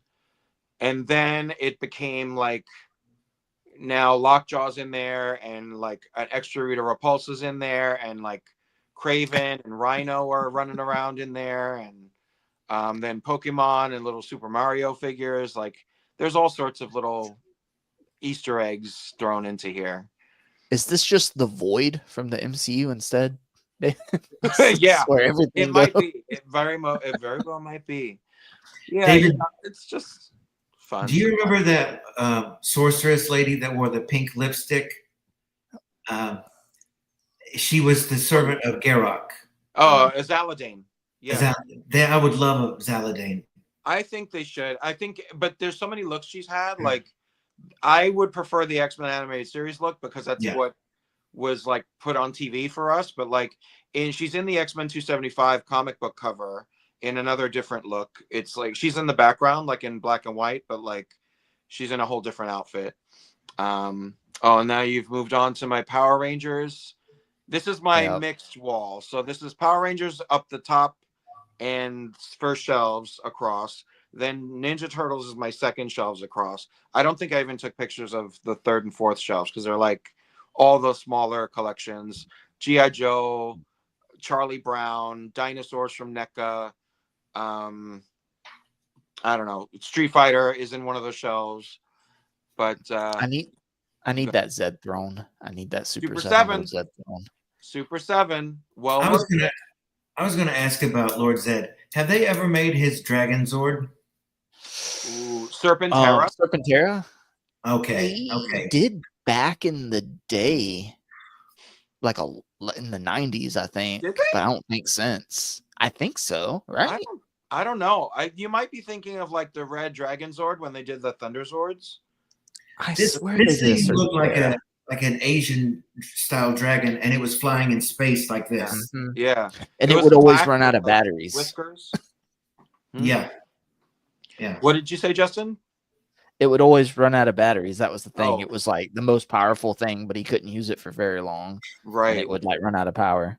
Wasn't it always like steaming in the chamber when he was driving it? Steam was just going off in the background. I don't know. Maybe I'm misremembering. But yeah, no, I don't. Yeah, think they did make it. They've ever done a Serpentera toy. Yep, they did. They did. Bandai did it. Yep. What scale was it? It's found a listing on eBay. Hold on. For $750. Oh, damn. David, I wanted to tell you, I have some dinosaurs too. Yes. Which is that Jurassic Park?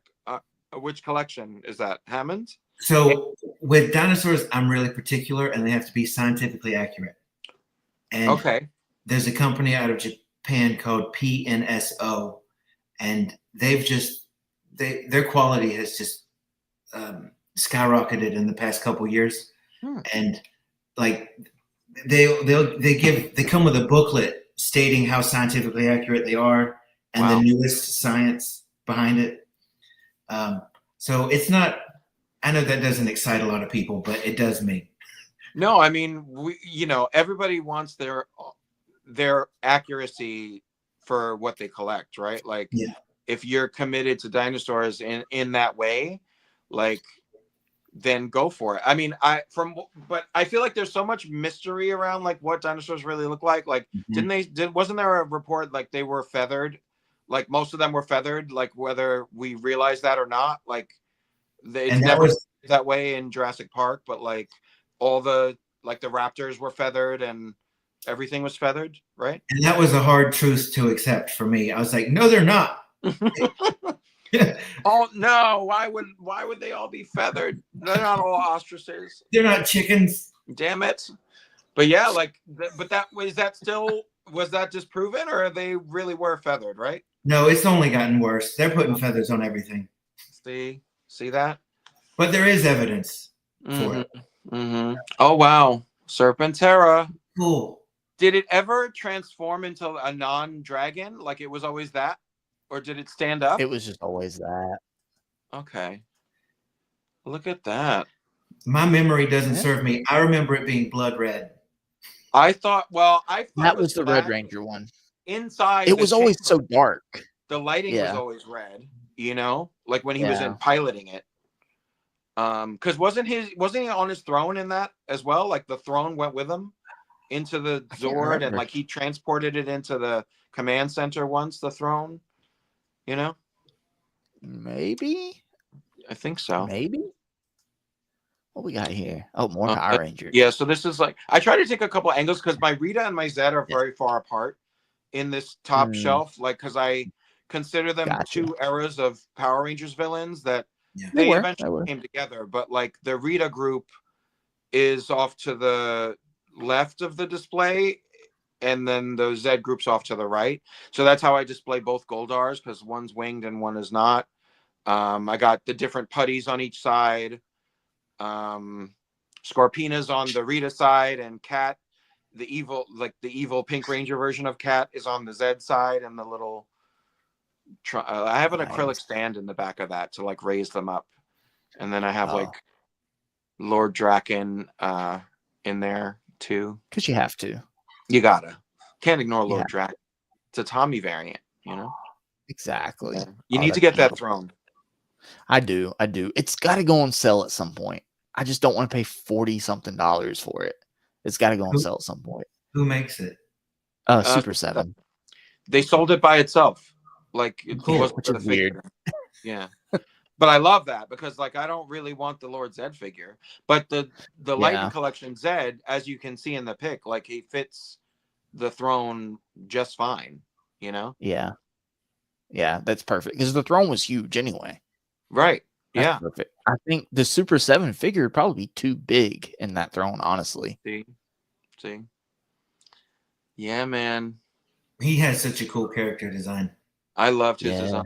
It was so gross to me in the beginning when I was a kid, but like he is a very cool design. Yeah, I love the Lightning Collection. I just, and then so like the top is all the villains. So like on the ends are like Astronema, and the monsters are kind of at the backdrop. I have Masked Rider in there. Remember Masked Rider? He was in one episode, right? I thought so. I don't remember. Yep. It was like third season? Yeah, it was something like that because they were launching his own like American show, kind of like Power Rangers-esque. Right. Like adapting like his show from Japan too. Yeah. He lasted the shortest, right? Like him and VR Troopers didn't really make it. Right. Yeah. VR Troopers they didn't do a second season, did they? It was just one season. They might have. I think they might have done two or three. Yeah. And there's Ninja Turtles April O'Neil head on a Moira body interviewing one of the villains from a later season that I don't remember the name of. Yeah, all my monsters are at the back. Lightning Collection was doing so good. Mm-hmm. What do we have here? That's my X-Men corner. So that's the art. That's the art by Tom Whalen with the Days of Future Past X-Men storyline depicted. And above that is 2 Phoenixes and a Rachel custom that I got on eBay for a pretty decent price, but it's from a great, I'm going to butcher their name. I think they're just called D2 Customs on Instagram. And it's from like the Philippines or Indonesia is the artist. And he did a beautiful Rachel Phoenix, which I have up there. And it came with that like songbird bird painted as a Phoenix Firebird. Nice. Yeah. I like that. I like that a lot. A little poster and some more figures on top. That really just kind of, I don't know, adds more, I don't know the word for it. Dimension. More dimension. There we go. Dimension to the display. Yeah. I was going to say formality. Okay. There we go. Elevation. Let's just. So this is where you can see through to in relation my mannequin, my mannequin in there with the Santa hat. This is the one you were telling us about a couple weeks ago, right? Yeah, I got that. One of my stores that I worked for was discarding mannequins, and I was like, "Oh, I'm gonna take one. It's free." So now yeah, you can so say you have a life-size toy. What's that? Now you can say you have a life-size toy. Exactly, and I can dress them up for the holidays, put a little Santa hat on it. But that Perfect. former picture was where you could see through to the hallway to the Batman collection. You could see how like the posters kind of echo the same art. You know, it's the same artist kind of tying together 2 different properties. You know, like so I thought it was a cool way to like unify the collection when it's a bunch of different subject matter. You know. And you said that was Tom Whalen? Yeah. He does a lot of like, and his art is very like 2-tone split, like 2 colors, like shading and bright, you know? So I just like it. It's very simple. It's very clean. And he just finds a lot of dimension in not too much color variation, you know? So I believe he did all the box art for Lightning Collection. I believe he did. Yes. The side art. Yeah. With, yeah, absolutely. It's good stuff.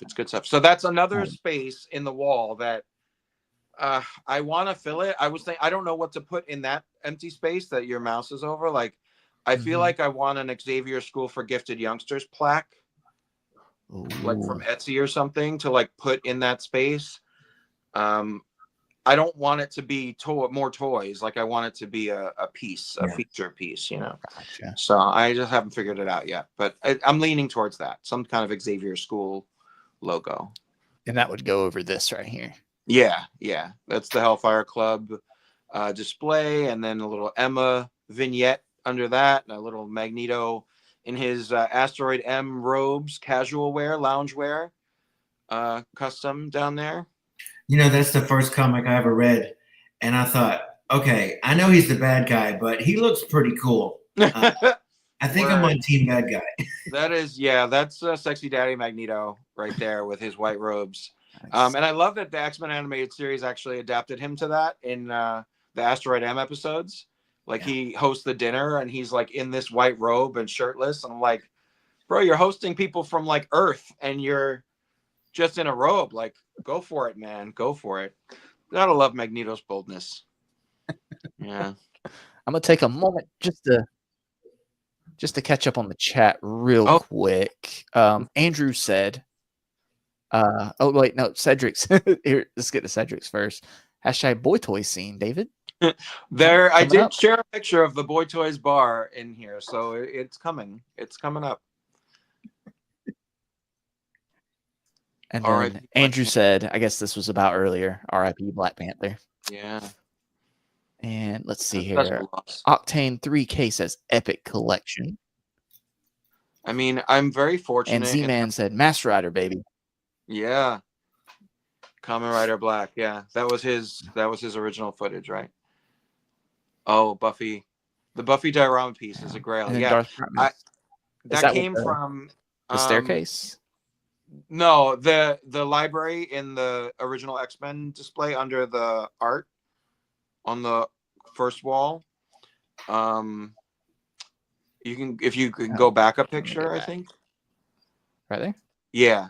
That is the Buffy library dio. So that is a hard to find, very expensive thing. And that was another one of my like purchases during COVID when I was home with nothing to do. So like I was just reinventing my displays and like bought all the shopping mall dio that you'll see very soon, and bought the Buffy dio. I bought the Matrix staircase, which is in the Hellfire Club display. So like those were my big Right there. splurges in spending. Yeah, that Matrix staircase dio. Transporting all of that when I moved was also challenging because I didn't want it all to fall apart. But yeah, I love those pieces. Like, So you they just don't. assembly required. Well, the Matrix dio, yeah, like all those little swords and things, like they can snap and break, and so that was challenging. Oh, that is my Fext Danger Room diorama, which I bought during COVID as maybe that was a little after COVID, but then they came out years later with one that was actually patterned after the Danger Room. So like I was kind of bitter about it because I was jumped the gun a little too early. But then that's the start of my shopping mall next to that. Yeah. So yeah, these are my X-Men displays. So this X-Men wall is like across the top is the Danger Room die on the shopping mall, and then like each little shelf is like eras of X-Men. So like 70s to X-Men 275 and 80s, 90s, all of that. So too bad you don't like X-Men, David. what are you saying, Rick? Do you think we'll get Onslaught era looks like Feral Wolverine or Storm, and that I don't know how to describe it, but it was like a purplish kind of with the cutouts and like that cold shoulder sleeve, short sleeve. I will hope to God that I know they're going to do a Feral Wolverine someday, and Storm only has so many more iconic looks that we really need. Like the only Storm looks I really want at this point is that Onslaught era one with the short hair with the two tendrils in the front, and then her casual civilian look in the green. It's like a pea green coat and a corset with like multiple belts and big white hair. She wore it in the animated series once, but it was from a comic in like the Phalanx Covenant era of X-Men comics. She and Yukio were like running around the city, and she was in this amazing like green casual wear. And like seeing X-Men in casual street clothes just does something to me. So that's why like my whole shopping mall dio is just civilian X-Men customs, because like I just went wild just making a bunch of like how many different things can I get out of civilian bodies that they've released so far, you know? She would also like pull inappropriate moves, like showing up in white furs when she goes to meet the Morlocks in a sewer. You know, right? like Her let me bring my Gucci into your sewer. You scummy. During Christmas. Yeah. Just flaunting it. Gotta love Storm. I love the shopping mall display, David. It's just so awesome. Fun. And I love that I love things that are modular, that you can kind of build any which way you want. And like, you know, you can stack these. I stacked them 3 high.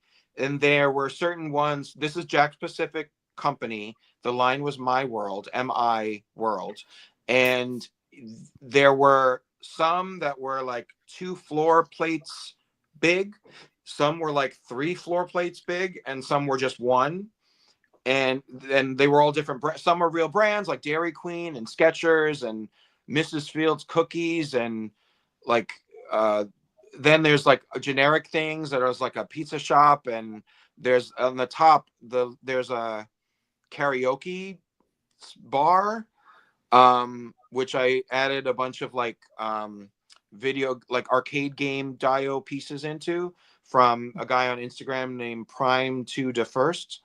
So shout out to him. He makes these awesome like scaled replicas of arcade machine games. So I have the X-Men and the Captain America games up there in the karaoke bar. But yeah, it's just great to like be able to build your mall any way you want and like create. And I was trying to decide like which characters would be shopping in which store. you know, like who would be hanging out together at the mall. And I think I put Boom Boom and Cannonball in the Dairy Queen, and she's just like got a table full of like hot dogs and, you know, Frosties and whatever. Yeah.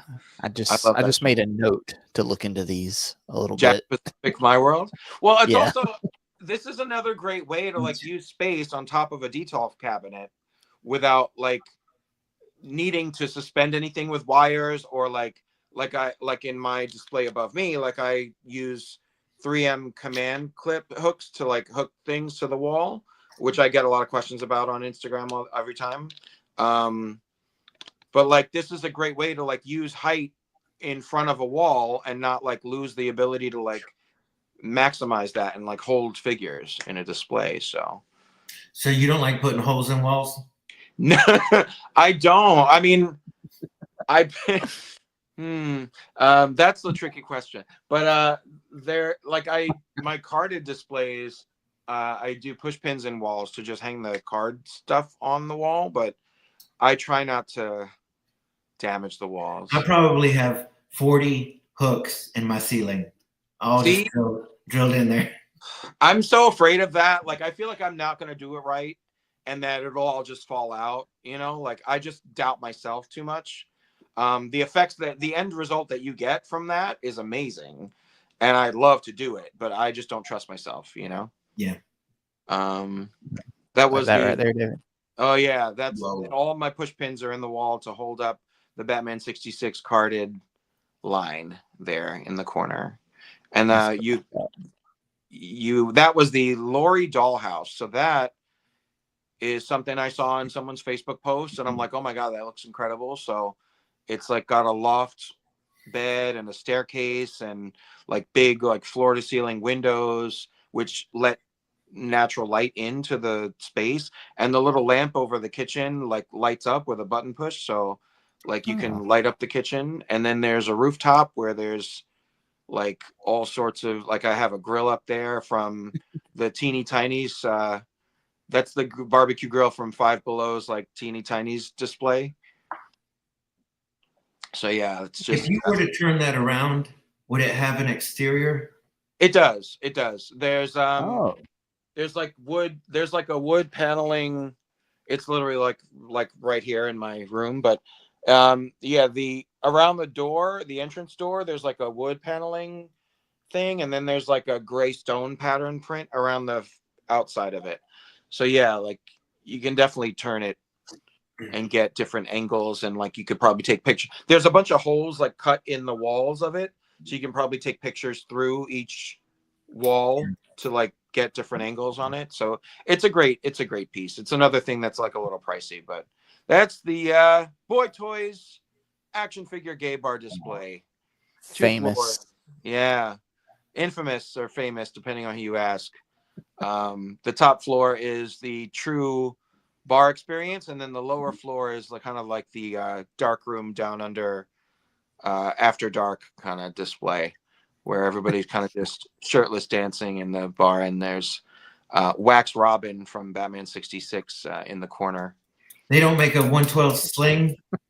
No, not that I found yet, but secrets revealed right now. Like there is like a kind of kink set of accessories on eBay if you look far enough.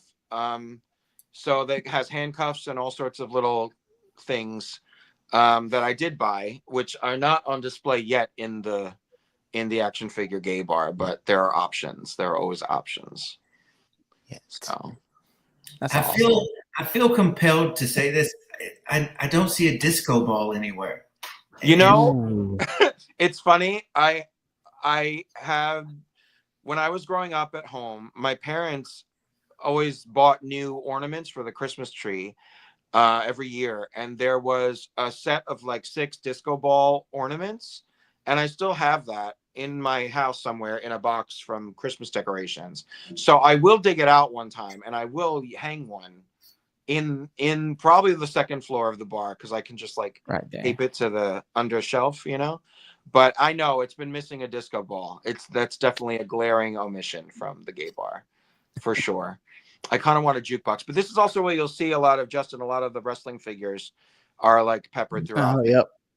I think Dave Bautista is on the bar dancing, Yep. shirtless, with a bottle of vodka. Oh, that's nice. That's nice. I delivered like 2 years worth of alcohol to David not too long ago. Yes. Yeah, I got a bunch of like flask bottles and some water bottles, which is good because you got to stay hydrated when you're drinking hard as an action figure. But thank you for those, Rick. I'm in the process of filtering them into the collection. Can never have enough booze for your toys. Then we have the wall of 66. 66.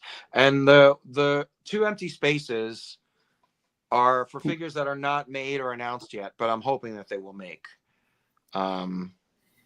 But yeah, I've taken a lot of great consideration into how I've ordered these figures on the wall, and only like a true 66 fan would really understand it. I'm not going to go into it now because we want to keep this we haven't even gotten to Justin yet. It's already 2 hours. Damn it, Justin. We were going to try to keep it to 2 hours. I don't want to cut anybody short. Well, we're almost at the end. This is like the last couple of pictures of mine. Yeah, there's the Avengers conference room. Nice. That table I made during COVID.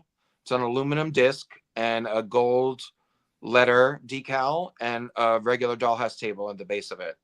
And just bought it all on eBay and just glued it together. What is this diorama piece? That is extremesets.com. They do a lot of cardboard settings. They've done wrestling ring sets and things like that. They do them in like 1/18 scale and 1/12 scale. So that is some kind of conference room or like a war room backdrop, and it's like I like it because it's multi-level. Like it's the backdrop, and then there's like a surface that I have all the old Toy Biz vehicles on, and then a backdrop to that with screens and stuff. So awesome. Yeah, I thought Extreme Sets was just like kind of like one dimensional. I didn't know they were kind of like 3D like that.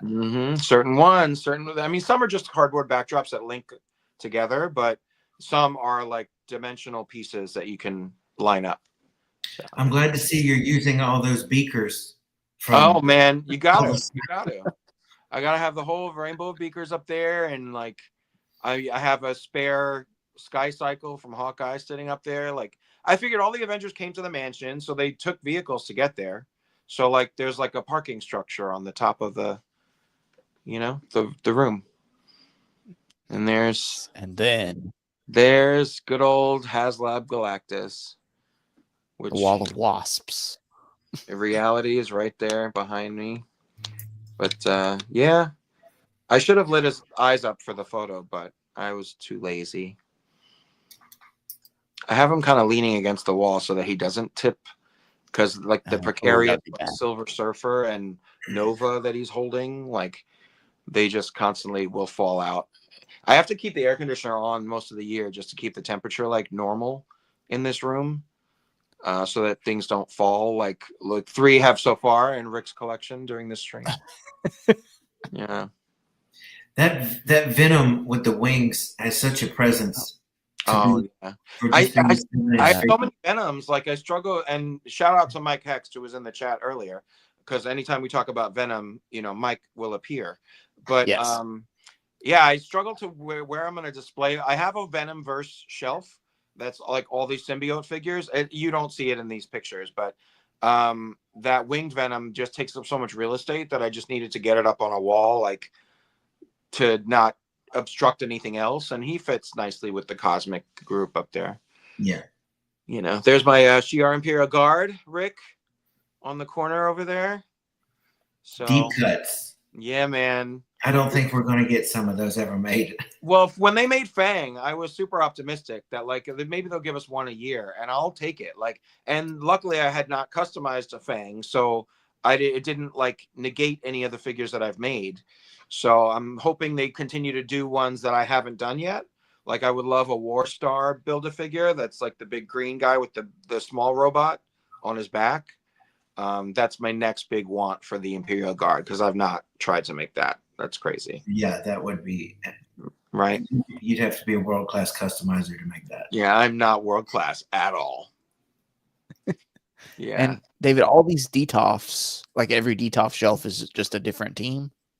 Yeah, well, the top shelf inside is all the eras of Avengers. So from those 4 is like Operation Galactic Storm, early 90s. Further to the left is like to more modern.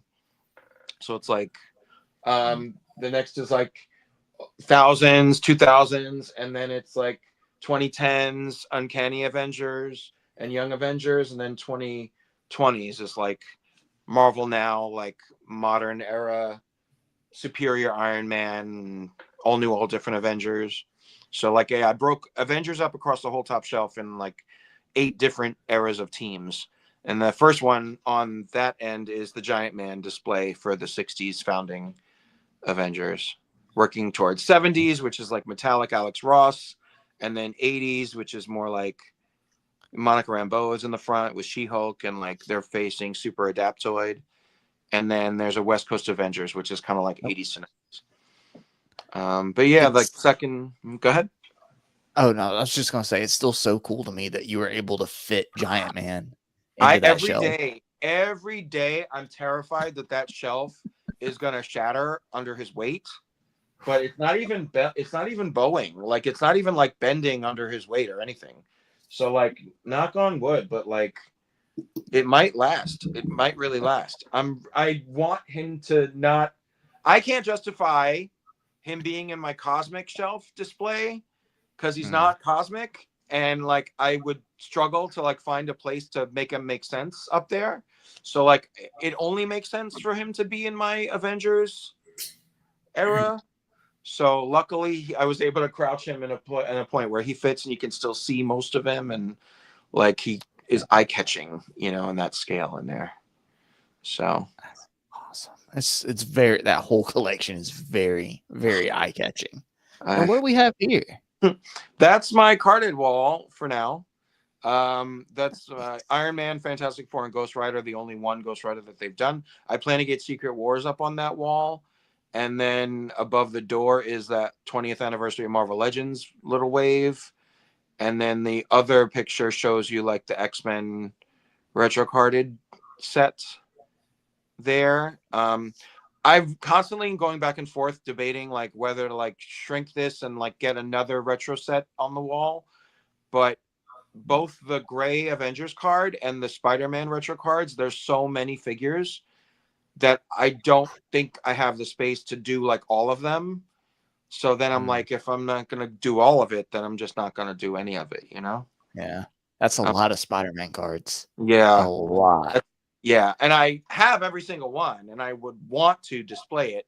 I had them up in my former apartment, but there's just not as much wall space in this new room. So, and plus I have a whole wall of Detolfs in this room now that I didn't in my old apartment. So I'm kind of limited in wall space, and then it's like, if they keep releasing X-Men retro cards, like they're doing the new Xavier and the Savage Land jumpsuit, like I want to keep this wall live where I can continue to add to it.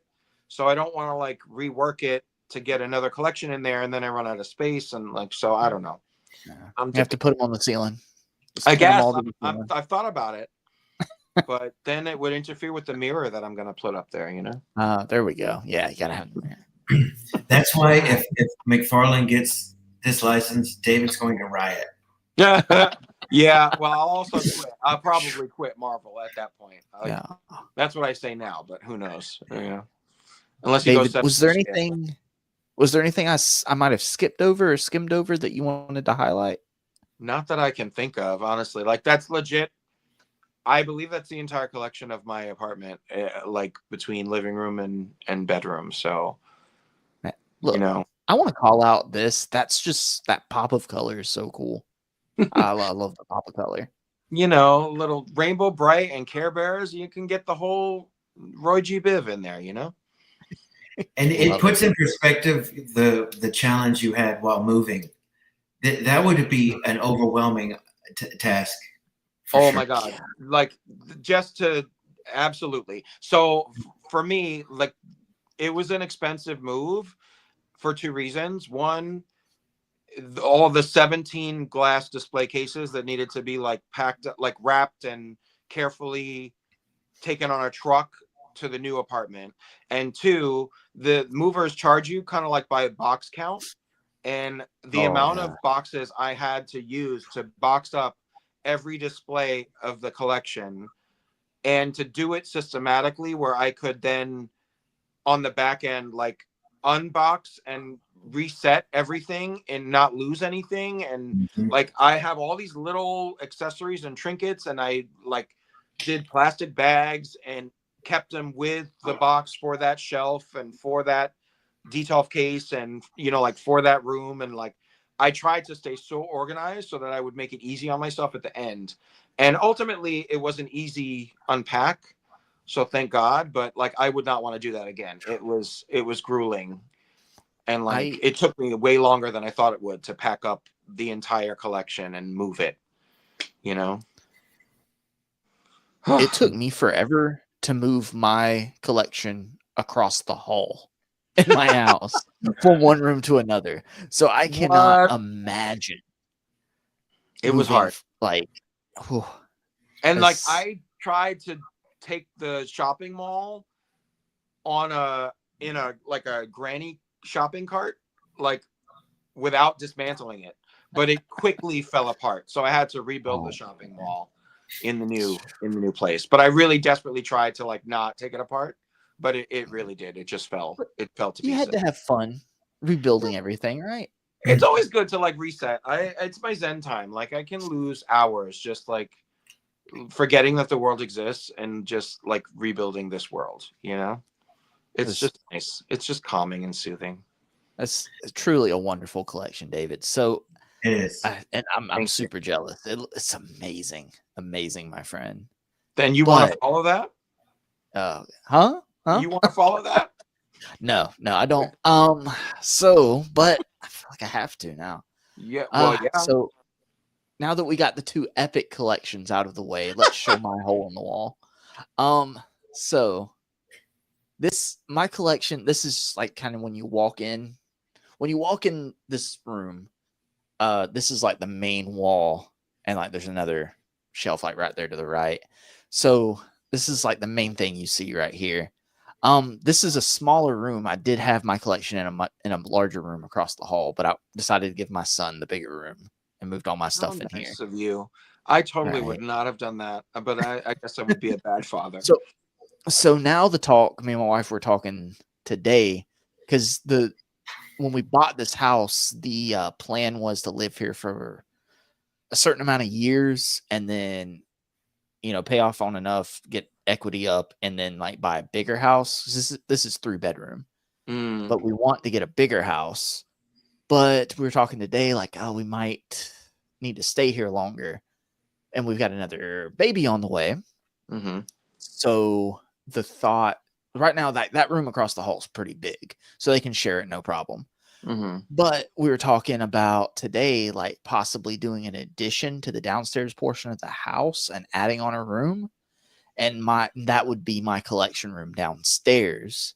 And then that way, as the boys get older, they can have 2 separate rooms if we have to stay here longer. It just depends on timetable wise. But I told her I'm fine with that, whatever, because you can design your own collection room from scratch. Exactly. You can make it as big and crazy and as much of a man cave as you want. That'd be amazing. Exactly. And like the ceilings up here, like I have a lot of wall space, but downstairs, like the ceilings are a lot taller, like really tall. So I'm thinking about that too. Like I would just keep the ceiling height on the addition. So yeah, have really tall shelves. But how right long here would that be for you in that house if you were to do all that work? I don't know. It would be I don't know. Like we'd be like hiring contractors and everything to do everything. So we're looking at it's probably going to end up happening. We're probably going to live here longer than we originally thought, and which is fine. I'm happy here. I like our neighborhood. I like everything. It's just like space wise and everything. Just want a little more space. Basically. But would that mean like you're living there for like 5 more years or 10 more years or like, probably. So I think we were thinking, because we've already been in this house for 6 years. We were thinking like a 10-year plan, and now it's looking like it'll be longer. So maybe like an extra 5 years added onto that. Okay. So I think that justifies it, and then that just ups the value of the house too, adding a whole nother downstairs room. So well, that could also put your moving time around when your son would go off to college, maybe. Yeah. And at that point, we might just decide to stay here anyway. Because if the kids are leaving the house, then we don't need extra rooms back. Exactly. You have 3 exactly. Then yeah, I can have 3 collection rooms at that point. Yeah. I'm sure your wife would love that. Oh yeah. So you can see I've got my main shelves are these cube shelves that my wife got for me. So I like them, but I like cubes because it allows you to, like, I guess, like with the detofs, like puts different themes in each of them. But at the same time, it is a little restricting. I think you can agree with me on that, David. Yeah. So and Rick too, because like he's got all that wide open display space. You know, it's both. It's limiting, but it's also it's a way to like laser focus what you're spotlighting. You know, and you can do a lot more smaller moments as opposed to 3 big moments. You know what I mean? Like it's really dealer's choice. It's like, what do you prefer? And if you are the type, and see, for you only really collect like one of each character, really, right? Like you don't get all the Wolverines, right? Yeah, I don't get all of them. I can't. I do have, some doubles and triples, especially like I was counting Spider-Man the other day. I think I have more Spider-Man than anything. But you can do a Spider-Verse shelf and they all can work together. But it's like, for me, I do buy every version of them. So like it makes more sense for me to do era specific shelves and teams because it helps me utilize all the different Wolverines in the display instead of trying to make sense of like 5 different ones being in one cube, you know? Exactly. So 6 of one, 1/2 dozen. With this, you'll see, like David said earlier, there are some empty cubes, and that's because this is all going to change again. So the you Sentinels. See, with Sentinels, that's going to change all of this right here. You see Stanley on top of the Marvel sign right there. Love that. Hanging out. Keep that always. But zoomed in a little more, kind of sectioned off. So you see, like, this is kind of Infinity War and Endgame MCU on the top right here. And then this is like X-Men and Deadpool, like movie. Earlier MCU right here, kind of just one character representation, like David was saying. Empty cube because I don't know what's going to go where. Then you get to kind of early Iron Man stuff, and then McFarlane that I don't collect, Batman and Robin and Batman Forever waves, which were amazing. I got rid of the Build-A-Figure for the what was it, Batman and Robin or Batman Forever, the Nightmare Bat. It's easy to let go fit in the cube. It didn't fit. He didn't fit in the cube. I was going to put him all the way in the back, kind of at an angle, and even angling it like corner to corner across, it just would not fit. And I was like, well, I don't need it then. It's fine. And he wasn't even in the movie. Exactly. He was a deleted scene. I mentioned a small green dog earlier in the stream. McFarlane takes it to another level. Right. It's the Build-A-Figure. And then you get into the Batman the Animated Series stuff. These are all the McFarlane re-releases. But I point out that I was able to get some of his first re-releases that were more like the DC Direct packaging before he did the Build-A-Figures, where they were in like GameStops and Books A Million and Second Charles and stuff like that, without any cell shading or anything like that. But I'm caught up. I've got all of them. So except I think Zeus is spilled over into the second cube, right? Yeah, I had to move over to a second cube, and this Batgirl right here, leaning Batgirl and Harley Quinn and Catwoman fall over all the time. Like, Yeah. I used to have all this stuff in front of Alfred at his feet on top of the tray, and it just knocked him over way too many times that I'm just not putting anything on that tray anymore. You need to get And those then, little discs for the yeah, foot pegs. well, they don't have foot pegs. Oh, I don't understand. Tiny yeah. feet, no foot pegs, and no ankle pivot. Sticky tack. Yeah, yeah. You see the spillover of boxes that won't fit in the closet because this closet is a big closet and it is slam packed full because storage. Down here is more McFarlane. It's the the Batman versus Superman Batman. It's one of the Ben Affleck Batmans, one of the newest ones. The Amazing Clothwire Cape 66 Batman. Hey. And the shark guy back there. It was the Build-A-Figure, but that's the deluxe one, King Shark, yeah. And then these two cubes were where my GI Joes were, where my classified were before I got rid of them. Oh, you're out? Yeah, I'm out on classified. I kept the animals though. You can see right here. I kept the animals. I'm still gonna get the animals. They're too fun. They're too fun. So where's the pig? I don't have him yet. I'm waiting. I'm waiting for going that to be get on him. clearance too. Like I feel like it went on clearance at Target, but I missed it there. And then I can't find it anywhere. And GameStop is still charging full price for that thing. Yeah, it's weird. Yeah. And they do the best articulated animals, though. Oh, for sure. They're so good. Sure. So good. I really think Hasbro took notes from that when they did their Zabu. Mm-hmm. I really think they did. And then they threw those notes away when they did Lockjaw. Yep. Yeah, exactly. But going over next to the Infinity Wars, like the live action Spider-Man display. So I've got like the Venom and movie Carnage there too. I do have a couple 3 SH figure arts in this and the flight stands.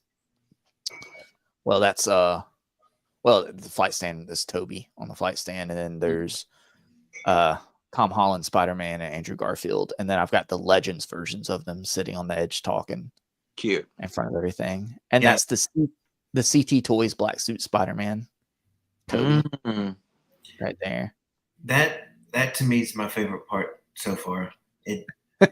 Yeah, I love it. Groupings and that neon green. I don't know what it is, but that neon green really makes it pop. Yeah, that is on Mysterio's on one of the Hasbro Pulse flight stands, and I wrapped the green, like the neon green Halloween spider web around it, and then bolted it on the bottom of the flight stand, so it completely covers the flight stand and goes up that whole big piece to the hook that holds them up. That's cool. Wow. They missed a trick not giving a pointing hand to the Spider-Man to be able to create that meme. You know, the SHF come with them. Oh, I really? don't have that's a different Tom Holland. That's not from No Way Home. That's that's an upgrade suit, I think, from Far From Home. Okay. So he doesn't have it. But I didn't know that. Down here, you can see it's kind of hodgepodge right now because I haven't moved everything around yet. Mm-hmm. So I've got Simpsons right here. Already put Lisa and All Wave 2 in there. And then the best action figure McFarlane has ever made back there, Captain Carrot. And yes, I'm super excited for the glow in the dark version. I was just about to ask you that. I pre-ordered that thing so fast, and I'm currently looking for the Platinum Edition Captain Carrot because I've never come across one. That should be your mascot. Oh yeah. I've got a fun picture that I have, but I haven't really found anything cool to put it on. But yeah, I need to start working Captain Carrot into more stuff. You could figure who did your logo? Somebody off what's it called? Fiverr. Okay. I found an artist on Fiverr and they did it for me. If they can rework it to get Captain Carrot into the little selection of toys, you know? Yeah. It's a fun logo. I need to maybe I could just fudge Captain Carrot on there somewhere. Yeah, you got some Photoshop skills. Yeah, a little bit. And that's the Mafex Hush Superman. Just an amazing Superman figure. And then shout out to 9 to 5 Warriors right there in front of them. That's a good pairing with Captain Carrot. Yes, right. I need a 9 to 5 Warrior to go next to Captain Carrot. Should I have like a Justified crew, like kind of like the Who crew kind of thing going on? Yeah. And the Revoltech Stitch and the Nendoroid Toothless right there. Just a hodgepodge of cute stuff. They could be the guards at the door of the basement prison. There we go. Yeah, what's that Commodore Crisp? Can be like I don't have him. Yeah, he was sold out. Keeps watch over Andrew in the basement. Yeah, I do have the glow in the dark Commodore Crisp that was a BBTS exclusive for their second Kickstarter on pre-order though. Well, he should be glow in the dark if he's in the basement guarding the basement. Exactly. Oh, that'll go perfect next to my glow in the dark Captain Carrot. There we go. See? And then let's see below there. That's the Zabu, and with a couple of my Savage Crucibles hanging out. Well, the only 2 Savage Crucibles I have at the moment. And you didn't get Kazar? I moved on from him. I didn't have a spot for him in my display. He could ride Zabu. Crazy. Yeah, but in my thought with getting Zabu, I just wanted Zabu because it was just a cool saber-toothed tiger. So epic fail, Justin. Epic fail. I know. I have a partially built Zabu because of Red Widow. I'm waiting. I needed to be like a $5 clearance. Oh, it will be. Don't worry. Buy the piece loose on eBay or something. You could probably buy a sealed Red Widow for cheaper though. Oh yeah. Let's see. Oh, there's the coffin for Vampire Burns below the Simpsons cube. In front of him is Odious, Unparalleled Universe. And on that flight stand is a knockoff Sentinel Miles that I got for like $8 off of AliExpress. And all the pieces pop off. You can do all the different looks, but it's really finicky, and I wouldn't recommend it to anybody. It's not a very good figure, but it looks nice on the flight stand from far away. Yeah, from far away. I wouldn't recommend it to anybody though. The price you pay. Exactly. And honestly, I would have moved on from it, but I feel like I can't sell it to anybody because I'd be like, oh, it's a knockoff and it's not very good. And then at that point, it's not even worth shipping it out to give it away, honestly. So, and you just talked a whole bunch of stuff on my show on this live stream, so it's not you're not right. Exactly. And then I forget what this line is called with the Inuyasha, Ichigo from Bleach, and gosh, I can't remember his name right now. I'm live streaming, and guys, it's called Weeb Shit. Yeah, it's all my Weeb Shit shelf right here from Alexi just talked about him the other day. I cannot remember the line, but it's a 7-inch line, and they're all cloth goods, and they're very affordable off AliExpress again, but it's like a real company, so they're cool. The only downside is they'll normally do the main character from the anime, and then they move on to the next anime. So you and randomly they'll pick one. Yeah, randomly they'll pick one and do a few characters, but I need them to go back to Inuyasha and do more Inuyasha characters. That'd be awesome. And then there's my very small Star Wars shelf right there. Mainly Phantom Menace, mainly prequels, but I do have like a Darth Vader, a couple Stormtroopers, and an Emperor in the back. So, and under that got canceled on Andrew.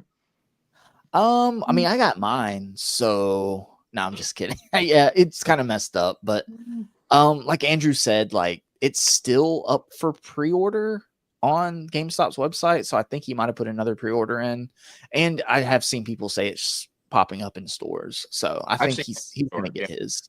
Yeah, I think he's gonna get his. That's my very small wrestling cube down at the bottom. And the next picture here at the top. Yeah, this is my favorite part. Yes, I love this display. This is probably the same fire escape. This is probably the same fire escape you have, David. I think so. or at least close to it. And fun fact, nothing is held up by wire or stands or anything. It's all friction. Wow. And knock on wood, nothing ever falls from this. The main thing, well, I take that back. The main thing that has fallen is Green Goblin up here that is actually on a flight. He is on a flight stand. He's on that the flight stand that comes with White Rabbit, I think, the little short one. The His little glider's on that triangular. stand. Yeah. Yeah. So he's on that one. So ironically, he's fallen over before and taken a few things out. But I've got him kind of leaned up against the wall now. But down here, I do have two things on a flight stand. The Hobgoblin and Doc Ock is supported with a stand because the arms will hold him up, but they give up over time. Is Doctor Strange on a stand? He is kind of off to the side right there. But nothing up here on the actual fire escape shelf is. But like Vulture, just the flying stuff and Doc Ock. Looks great. So, and the fire escape is such a easy layup idea for a Spider-Man collection, you know? Yeah, I like this a lot. And got Scarlet Spider hanging upside down there. Morbius jumping off. Got the armored Spider-Man about to kick Lizard. And Peter Parker is protecting Mary Jane from who? I guess that's Smythe right there. Yeah. Okay. And you got Hydro Man right behind her. If you know, you know. Mm-hmm. And it still bothers me. We need an animated accurate tombstone. I like this tombstone, but we need an animated accurate one. Yeah. This is a big improvement over the old tombstone, though. And I've got the 6-armed Spidey down here just hanging out. And you see this guy? Huh? Was he laying down? The 6-armed Spider-Man? Yeah. He's like kind of superhero landing pose, kind of. And see Peter Parker with his mask off over here, just looking over everything. I guess that's like a variant, maybe, from and he's holding that's the new one. He's holding the mask right there. Oh, okay. He's looking for the right camera angle. You're right. Exactly. Right. Exactly. And see, Black Cat's just holding onto this bar. Daredevil's just holding onto the bar. I'm talking about nothing ever falling, and it's probably all going to fall tonight. But yeah, that it would be great if it fell like right behind you, like right now. Please no. The whole fire escape just falls off the wall. Yes. Boom. So with this, I want the live action. Let me scroll back up for a second. So all this live action stuff on the top needs to go somewhere else for the 97 Sentinels. So I can just expand this into like a big like fight scene for like all animated series stuff going on. Where did you get the Marvel sign? Hobby Lobby. Oh, okay. Probably paid like $10 for it because they were on sale. That's nice. Is that so? The two taller bookshelves, is that on the end? Is that modular, like where that could move? Yeah. So these are all separate. Well, so each set of like 2 vertical rows is like one shelf. So could you technically put that in the middle of it? Yeah. So this is actually 2 shorter ones stacked on top of each other. Okay. So, because if you put the tall part in the middle and split it down the middle, could you do like Marvel on one side of the tall part with the sign, and could you do X-Men on the other side of the tall part with an X-Men sign, a similar one? Yeah. Because then you could still because all those MCU, like the Vulture wings and everything, that's a lot of real estate that you can't really get into a cube, you know? That's where I'm running into issues. So like maybe the fire escape goes somewhere else, or like, I don't know. I'm trying to keep the Marvel sign in there for you because it's a nice anchor piece for it. But then maybe does all the animated series stuff land on one side of the tall part, All right. And then the MCU lands on the other side of the tall party. I don't know. Maybe something needs to be done. Some rearranging needs to be done. One bad thing is, so this is, I don't think this fire escape can go anywhere because it's now into a stud on the wall, so it wouldn't fall. And I did try moving it at one point and couldn't get it off the wall. So I think it's stuck. So there's that. You got to build a whole room around that. Basically. But that's okay. That's okay. Because there's more. There's more. Mm-hmm. John's in the chat asking if he missed the weeb shit. Some, but not all, John. There's still more. So here's more. Here's Pokemon right here. So Pokemon really started out as these two cubes, and then this took over, and then two more cubes, and now it's slowly taking over two more cubes right here. Wow. So did you play the game when you were younger? Yes. Yeah. I had the Game Boy Color, and I had a copy of Blue and Red for some reason. I played and beat both probably 30 times. As it was a problem. This is the collection where I know if I got Pikachu, it would send me down a long rabbit hole. Yeah, there's so many, and there's so many I'm missing. And I love they're doing these little environments where it's just like one solid piece, but it comes with two Pokemon, and they're just fun. They add, I don't know if you see them in the background. This one doesn't have one, but it's two there, two there, two there, two there, and three in this one. And I'm missing, I think 4. I think I'm missing 4 that they've made. But yeah, I love this. This very top shelf is all the Pokemon Select line with a couple that I think that Gyarados isn't a Select. Is it based on size of the Pokemon, whether they articulate it or not? So so they do like the basic lines where the bigger ones have some articulation. It's usually they call it a battle feature. Kind of like how we were talking about the Simpsons line earlier with like Angry Homer, like it moves and it does something. And then they have their more like they call it the trainer team Pokemon Select line. That's like a Target exclusive. That's up on the top shelf where they're quote highly articulated. It depends on the individual Pokemon on how much articulation it gets. But most of these down here are just like static kind of mini statue figures.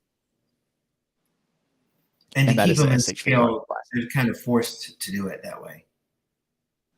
Yeah. So, but some of these bigger basic ones do move a little bit, but you're not getting a whole lot of movement out of them. Yeah. But it's a nice pop of color. It is. Down below there. Oh, that's that Odious Cube. That's that knockoff Sentinel Spider-Man.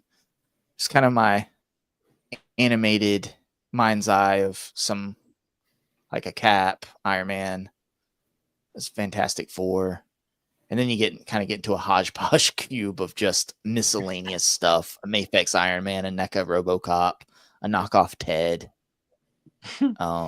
Marvin the Martian back there. That's the Diamond Select Iron Giant. Just all kinds of random stuff.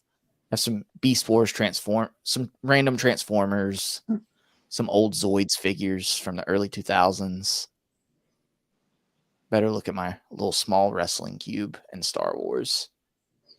And I think I skipped. Let me go back. Wow. Because I think I forgot to take a picture of the X-Men, and I had to send that to. There we go. It's my very small X-Men cube that needs to expand, and it will. Angel popping out, man. Oh yeah. That's creative. I love that. It's kind of like 3D. Mm-hmm. Got Nightcrawler hanging out right there with some sticky tack. Mm-hmm. Professor Xavier and all the way in the back. They are crammed in there. They're absolutely crammed in there. Is this X-Men comic or X-Men 97 or? As far as with my collecting, it's mainly so I have my MCU that I get or used to get because they don't really do good MCU anymore. And the rest of my Marvel stuff isn't really comic. It's more like animated series stuff like that I grew up with. That's my mind's eye. So these are like VHS figures mostly? Yeah. These are like VHS, and of course, like there's some characters that I kind of mix in and stuff. It's just what I can get that reminds me most of like the character, whether it be, oh yeah, I did, because I had some comics. Oh, that comic or that comic, but it all ends up tying back to the animated series looks for me. Yeah. That Wolverine is going for $150. That's insane. Don't pay that, people. They will make another one. Well, yes, they will. They'll make about 30 more. Wow. St. James says, clear a shelf of those Pokemon and let those X-Men breathe. Right. And I think Compulsive Collector had a heart attack or something, or a stroke. He said, fuck. I guess with all the Pokemon. But yeah, the X-Men will breathe, everybody. Like I said, they're getting top shelf treatment and really expanding and everything. I've still got some more I've got to get. So along with all the my animated mind's eye down here of like Cap and the Fantastic Four and all that. They're all going up there. Yeah. Next to Spider-Man and the X-Men and all that as well. I think that makes sense. Like if you have that unifying theme of all the animated Marvel versions, and if there was a way to do animated and MCU like on your top shelf, like that would help you free up a lot more cubes too. Exactly. Everything ends up freeing up cubes. Do you want to say hi to Mark's in the chat? Tac Toys. Hey, what's up, Mark? Appreciate you being up so late, bud. Late in the UK. And this is all over next to that. Oh, I forgot to point out the Fresh Monkey Fiction Santa. I need to move that downstairs, actually. Got my Beetleborgs right here with the old VHSs behind them. It's old 90s toys with the S&P model kits for the Blue Beetleborg and the Shadowborg. This is my very small turtle shelf with the NECA movie turtles, the IDW like comic turtles, and these are the Playmates remastered, air quotes, turtles. And I can't let myself get too far into turtles. I just can't. It's another slippery slope. Yep. And then right. Yeah. And then this is kind of like a Disney Pixar cube. This is like storytellers, spotlight series, and stuff like that. This Wally right here is the spotlight series Wally. It was like $35 when it came out. There's someone I saw selling it for like $500. Wow. Yeah. And it's like the only one I could find a current listing for. The previous one sold for $100, so I don't know what the heck he's thinking trying to sell it for $500. But I guess if you've got the only one, and there's no way that's the only one. But I don't know, man. But it's just kind of a mix. I've got a little inbox Buzz Lightyear toy right here on the shelf. Are there any characters in this line that you'd like to see them make? Definitely. So the current line, they're kind of backing off a Spotlight series, which are the bigger ones. Right now, they're doing like the Storytellers 3-packs, which are fun. Like you see, like Up right here with Carl and Russell and Doug. And they've done a lot of those. I just want to see them keep going. Like when you're doing like a 3-pack and they're not super articulated, there's just like it's fun storytelling, and you just put them on the shelf all together. Like just keep doing more classic Disney movies like Lion King and stuff like that. Ones that they have done, like revisit those and do like more characters from them. I'd like to see them dip into Toy Story with that because they haven't done any Storytellers Toy Story ones yet. So that'd be nice. But you don't really see a whole lot of like Disney, Pixar like figures or anything like that. And when they do make them, they end up skyrocketing in price. And I tracked down the it's not Spotlight series. There was another line. It's not Storytellers. Featured Favorites is the other line for some of these. This is like a Finding Nemo. It comes with Nemo, Dory, and Marlin, and with their little houses right here. This was a Featured Favorites set that I could not find anywhere. Like nobody even had it for sale anywhere.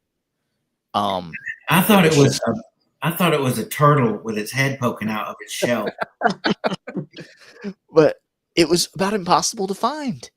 And finally, one popped up on Mercari. Someone was selling it, like no box, but for $30. So Nice. yeah. So I haven't worked that into the display yet.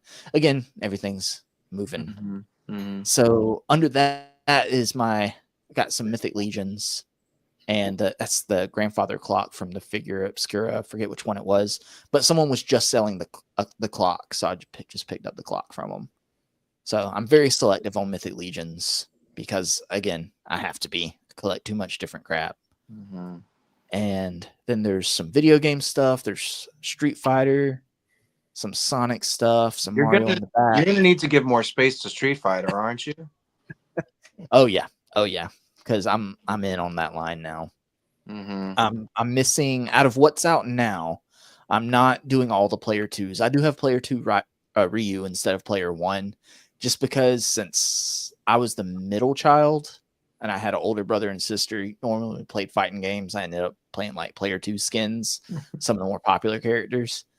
So player 2 Ryu was more of like who I remember, like him in that skin. But so I'm just missing Cammy and DJ right now. And then more Mario stuff and Donkey Kong up here in that cube. That's a beautiful cube. It's colorful. They look great. Yeah. It's cool it's nice to find like a pop of color. And that's something, because I had a lot of MCU stuff. I had a lot more MCU. I've moved on. I sold a lot of my MCU like after Endgame figures this year. And that's something I noticed when I had way too many movie figures. It just looked like gray. And it was just not appealing. There's the MCU has a certain way of taking the comic book character. They dull down the colors and add texture and lines to everything. Mm-hmm. Word. No.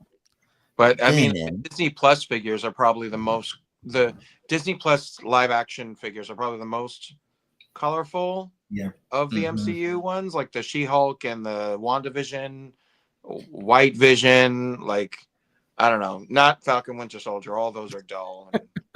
Yeah, but it's hard. It's hard. And the Eternals figures were all very colorful. Oh yeah, you didn't keep those. I got rid of them. yeah. You know that Wolverine got rid of them. Sorry. The Wolverine Justin just picked up is colorful. Oh yeah. Yes. Well, see, but part of me wishes from seeing that movie that I wish they did like a dirtier version of that costume. You know, like he's not pure yellow in really any of that movie, right? We'll get a new one eventually. Sleeveless. I'm sure we'll do a dirty version. They did a dusty version of Deadpool, right? Like so it'll probably come in a dirtied up 2-pack with Deadpool, like an exclusive 2-pack. You think they'll be sleeveless too, because Wolverine's? Oh yeah, definitely. Yeah, definitely. Or shirtless. I mean, yeah. They might just go on shirtless. Do a detachable torso where you can swap to shirtless. Yeah, there we go. You know. But then moving on to the corner, it's where you get into Power Rangers. It's a little bit of Power Rangers right there. There's color. Yeah. So I've got that little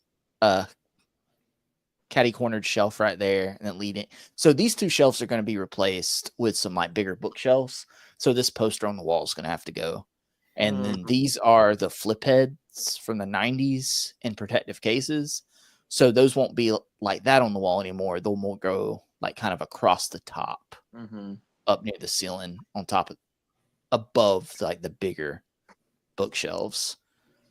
So, is it the first 6 flip heads, or do you have the White Ranger also? I don't have the White Ranger, but I never had the White Ranger as a kid either. I only had the original 6. So, that's the Zap Megazord, Red Ranger helmet. Just kind of, this is a catch-all too. And it used to just be like import boxes on all these shelves. I used it for storage, and it slowly, the Power Rangers started bleeding over. There's a loose Green Ranger. These are the McDonald's Happy Meal toys from the 95 movie. And that's more the 95 movie Happy Meal stuff on like kind of either side of the Master Morpher right there. Mhm. My original Power Rangers VHSs, Wow. and then like these are those kind of like 8-inch Power Rangers, and Zords in the floor that I got from Retro Toy Con that I haven't been able to work into the display yet. Mm. The floor is always a catch-all. Mm-hmm. And you got the villain shelves right here. I was very happy to see the remastered Rita in the centerpiece of that display. Yes, it's such a wonderful figure. It's just so much better than the other one, like that 2-pack one. We need this. This is the Rita everybody needs to own with the 3 faces. Like, just she's perfection. She's really good. Yeah. If you're ever backtracking on Power Rangers, you still need that 2-pack for the Zed, because this Zed has the paint, has the deco on the fingernails, right? And the staff is corrected. So don't get the single release Zed. Oh, this one's better. Get the 2-pack, sell the Rita, and get the remastered Rita. So, right. That's what I would recommend. Right. But these shelves are going to go because this is kind of more static posing, and I want to have more scenes going on. So I'm going to have like bigger bookshelves where I can have more going on. And so that's Mighty Morphin villains. And then down below, there's like some of the Psychos, both Astronomers, and like some comic stuff. Like there's Draken. There's the exclusive Draken on a flight stand back there. Did you prefer one of the Astronomers over the other? The one that came with Ecliptor is better, in my opinion. The pink-haired one. I like the blue hair more. I feel like that's more her. But the pink hair figure, I feel like is better, if that makes sense. I think it was like it had like a better overlay. Yeah. And everything. So you can swap the heads, like an actress from Glee. Did you ever watch Glee? I didn't, no. One of them looks like an actress from Glee, and I could not unsee it. And like, I think I even put an Instagram picture up about it, like at the time, like side by side, like showing the actress. Like, it's ridiculous. It does not look like the real Astronomer actress at all. Yeah. But, yeah. And then here, this is just a mishmash of different Zords from like the 90s, some newer ones, Bandai Legacy Collection, Super 7. There's the 90s movie, 90s show, whatever. Ninja Zord. What's that big dome in the bottom? This? Is that is Tor the Shuttle Zord, I think from season 2? Yeah. Yeah, this is mine from childhood. Wow. That's it was very seldomly used in the show. Yeah. I don't know why I had that one. That's amazing. It was a tank. I mean, it could take a punch. Oh yeah. Yeah. Wow. When they meant business when they brought out the Tour of the Carrier Zord, you know? But he was like a big turtle, right? Yeah, right. And he opens up and you can put the Thunder Zord and stuff in him. And I have the Thunder Zord over here on the far right. Wow. And then I have like old Micro Machine Power Rangers on the bottom right here. Just some different stuff. And there's those coins from Super 7 I have on those display stands. And then these are just the Ranger teams. Got the Turtle Rangers in the front. I tried to just go by like season coming down, and I just threw the Turtle Rangers here on front. Yeah, that's how I did my shelves. They're like lined up in the same color order, like advancing through the team sets, you know. And I had to duplicate ones for like the Adam Aisha Rocky version versus Jason Trini Zach, you know. Yeah. And it's continuing into Zordon era, Lost Galaxy. Well, after In Space, that's when I kind of stopped watching. And then when I kind of came back into the fandom, I really enjoyed Dino Thunder and SPD. So I completed those teams. I was a completionist on Lightning Collection and had all the figures until they weren't going to do it anymore. And then I ended up getting rid of the teams I didn't really have any connection with. and they weren't going to finish anyway. So, and then You those are said you the kept Valor Dino Thunder? Yeah, Is that? right Oh back there no, I'm behind thinking the TV. Dino Charge. Dino Oh yeah, Charge was the one that had like way more yeah, colors, right? yeah. Yeah. And I had that one, and I just got rid of it. And these are the Valaverse Legend of the White Dragon figures. And then down below is just a hodgepodge. Some Diamond Select, a Darkwing Duck, Jaded Toys Jester Cheetah, Pinky That's a and the good Brain shelf, from Super though. 7. And If you squint your Animaniacs eyes, from it Super kind of looks 7. like a rat collection. Yeah, it does. The Nacelle Biker Mice. Mm-hmm. So that's a fun shelf. I got some older Power Ranger stuff kind of in the back that I have nowhere else to put. Are you gonna put the cereal mascots in there?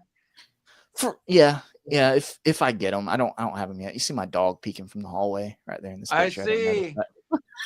What are you doing? Dog's name? Bowser. Bowser, of course, of course. And so I'm gonna have more shelves like this. These are gonna replace the Power Ranger shelves. So I've got my Yu-Gi-Oh stuff on top. Then the next two are Dragon Ball Z, Gundam Wing, Gundam Universe, and then the last two bottom shelves are just kind of hodgepodge. And it shows. So these are SH Figure Arts. That back Exodia is from that Fat Mojo. It's a Figma Dark Magician Girl and a Revoltech. Well, no, not it's Amazing Amaguchi. Elemental Hero Neos. John was asking about the weak shit. You showed that white dragon off. It looks like it has really good articulation. Dude, it and the black dragon, the Red Eyes Black Dragon has the exact same articulation. They're amazing. Yeah. And then this is a couple shelves of SH Figure Arts, Dragon Ball Z. There's a couple Dragon Stars mixed in, like that Perfect Cell, and this cooler, and some Demoniacal Fit sprinkled in throughout too. And I was able to get this little diorama right here. I like that. And I want to do more displays like this in my collection with more going on, some fighting and stuff like that. It's challenging to get them like that, but it's worth it once you do it. Yeah. Luckily none of this ever really falls, so that's good. And this is the Tonson Arts Kid Boo right here. Kind of tucked back there. He's flipping the bird, which is fun. Dragon Ball, the effects to make any scene as wild as the animation would be impossible. You guys scale everything down.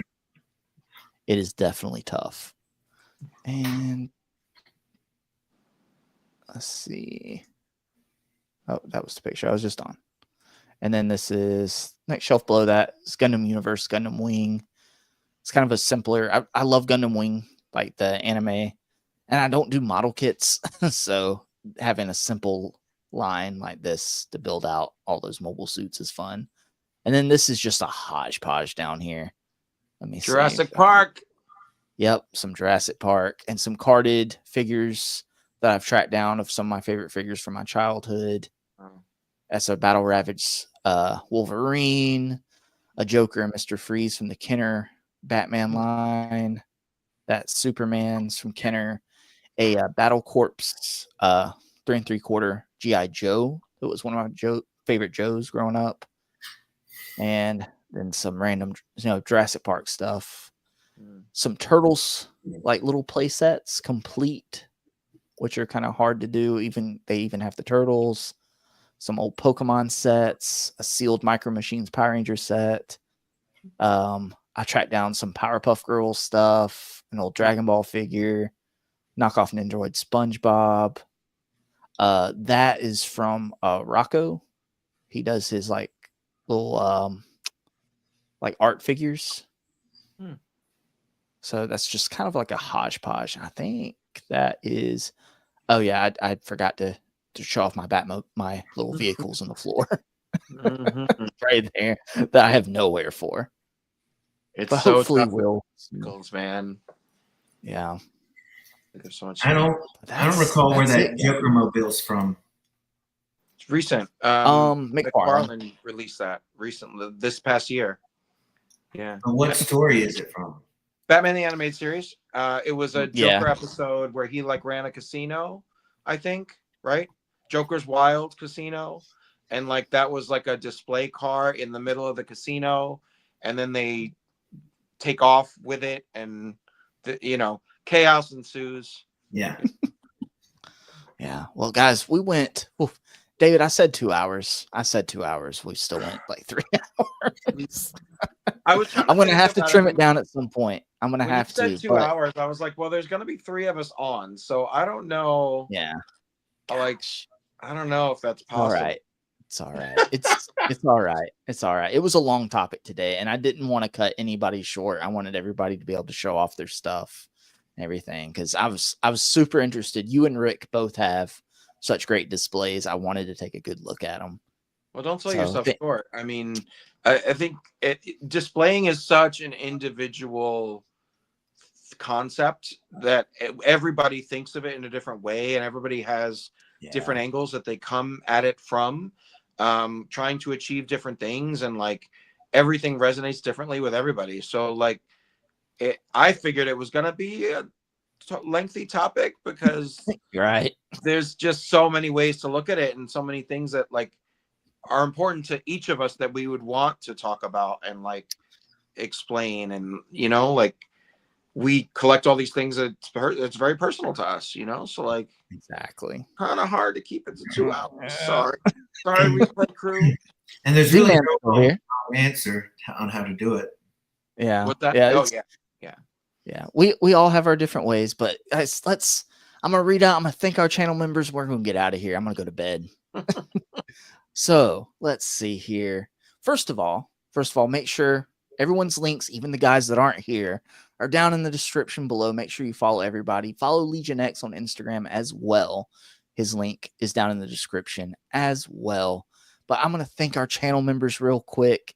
Thank you to Legion X right here on the screen. Thank you, Legion X, Justified MVP, as well as Z-Man, OG, Justified channel member, and the rest of the Justified. We have St. James, Compulsive Collector, Dan Who Reviews, Christopher Allen, Displayed Once, Shane Shooter, Collecting Rush, Bring Toys to Work, It Started With a Click, Shelly, Jay's Toys Collection, UK, Zion Collectibles, Tac Tac Toys, Cedric Brown, Brian Wong, Kyle M, Gabriel, KJ Smith, Cyber, Abagon's Collection, Jazz D, Kevin Beatty, Kurt K, Super Turk 5000, Darth Primus, John Busink Jr., and Joe Juxtapose. Oh, that's a mouthful. I'm sorry, Alexi, when you come back. I'm sorry about all that. That's going to be rough. We committed to a readout. It's over? Oh, no. Oh, yeah. John stayed with us the whole 3 hours. Yeah. I think that was sarcasm. Yeah. But yeah, guys, I've got to get out of here. Make sure you follow David, follow Rick. Guys, thank you so much. Rick, thank you for coming on, bud. It was a blast. For having me. It was fun. Oh yeah. Yeah. Thank you, bud. David, thank you for always being here. Thank you for always being here. Don't forget, man, when all the other ones are out, I'm right here with you. Got your back. Always. I appreciate you, bud. I appreciate everybody in the chat. Sharing like on my laptop on StreamYard, I can't really interact with the chat as much because I'm sure you saw it would lag sometimes. That was when I was coming back to my StreamYard tab and trying to highlight the chat. As long as I stayed on the tab that I was sharing, it wouldn't lag. But I come back into StreamYard, it would start acting up. So, but thank you everybody in the chat for staying with us. Thank you, St. James, for the super chat. Thank you, Cedric Brown, for the gifted membership. But guys, we're going to get out of here. We will see you all next week at 8:45 p.m. Eastern Standard Time for another 2 hours. Hopefully, it'll probably end up being 3 hours again. But I enjoy every second of it. Thank you guys so much. Until next time, I appreciate you. I do. And David and Rick do too. I know they do. Alexi and Andrew and Kenny. Yeah, Kenny. I started forgetting his name the second he gave Dan my password, but it's okay. But thank you, everybody.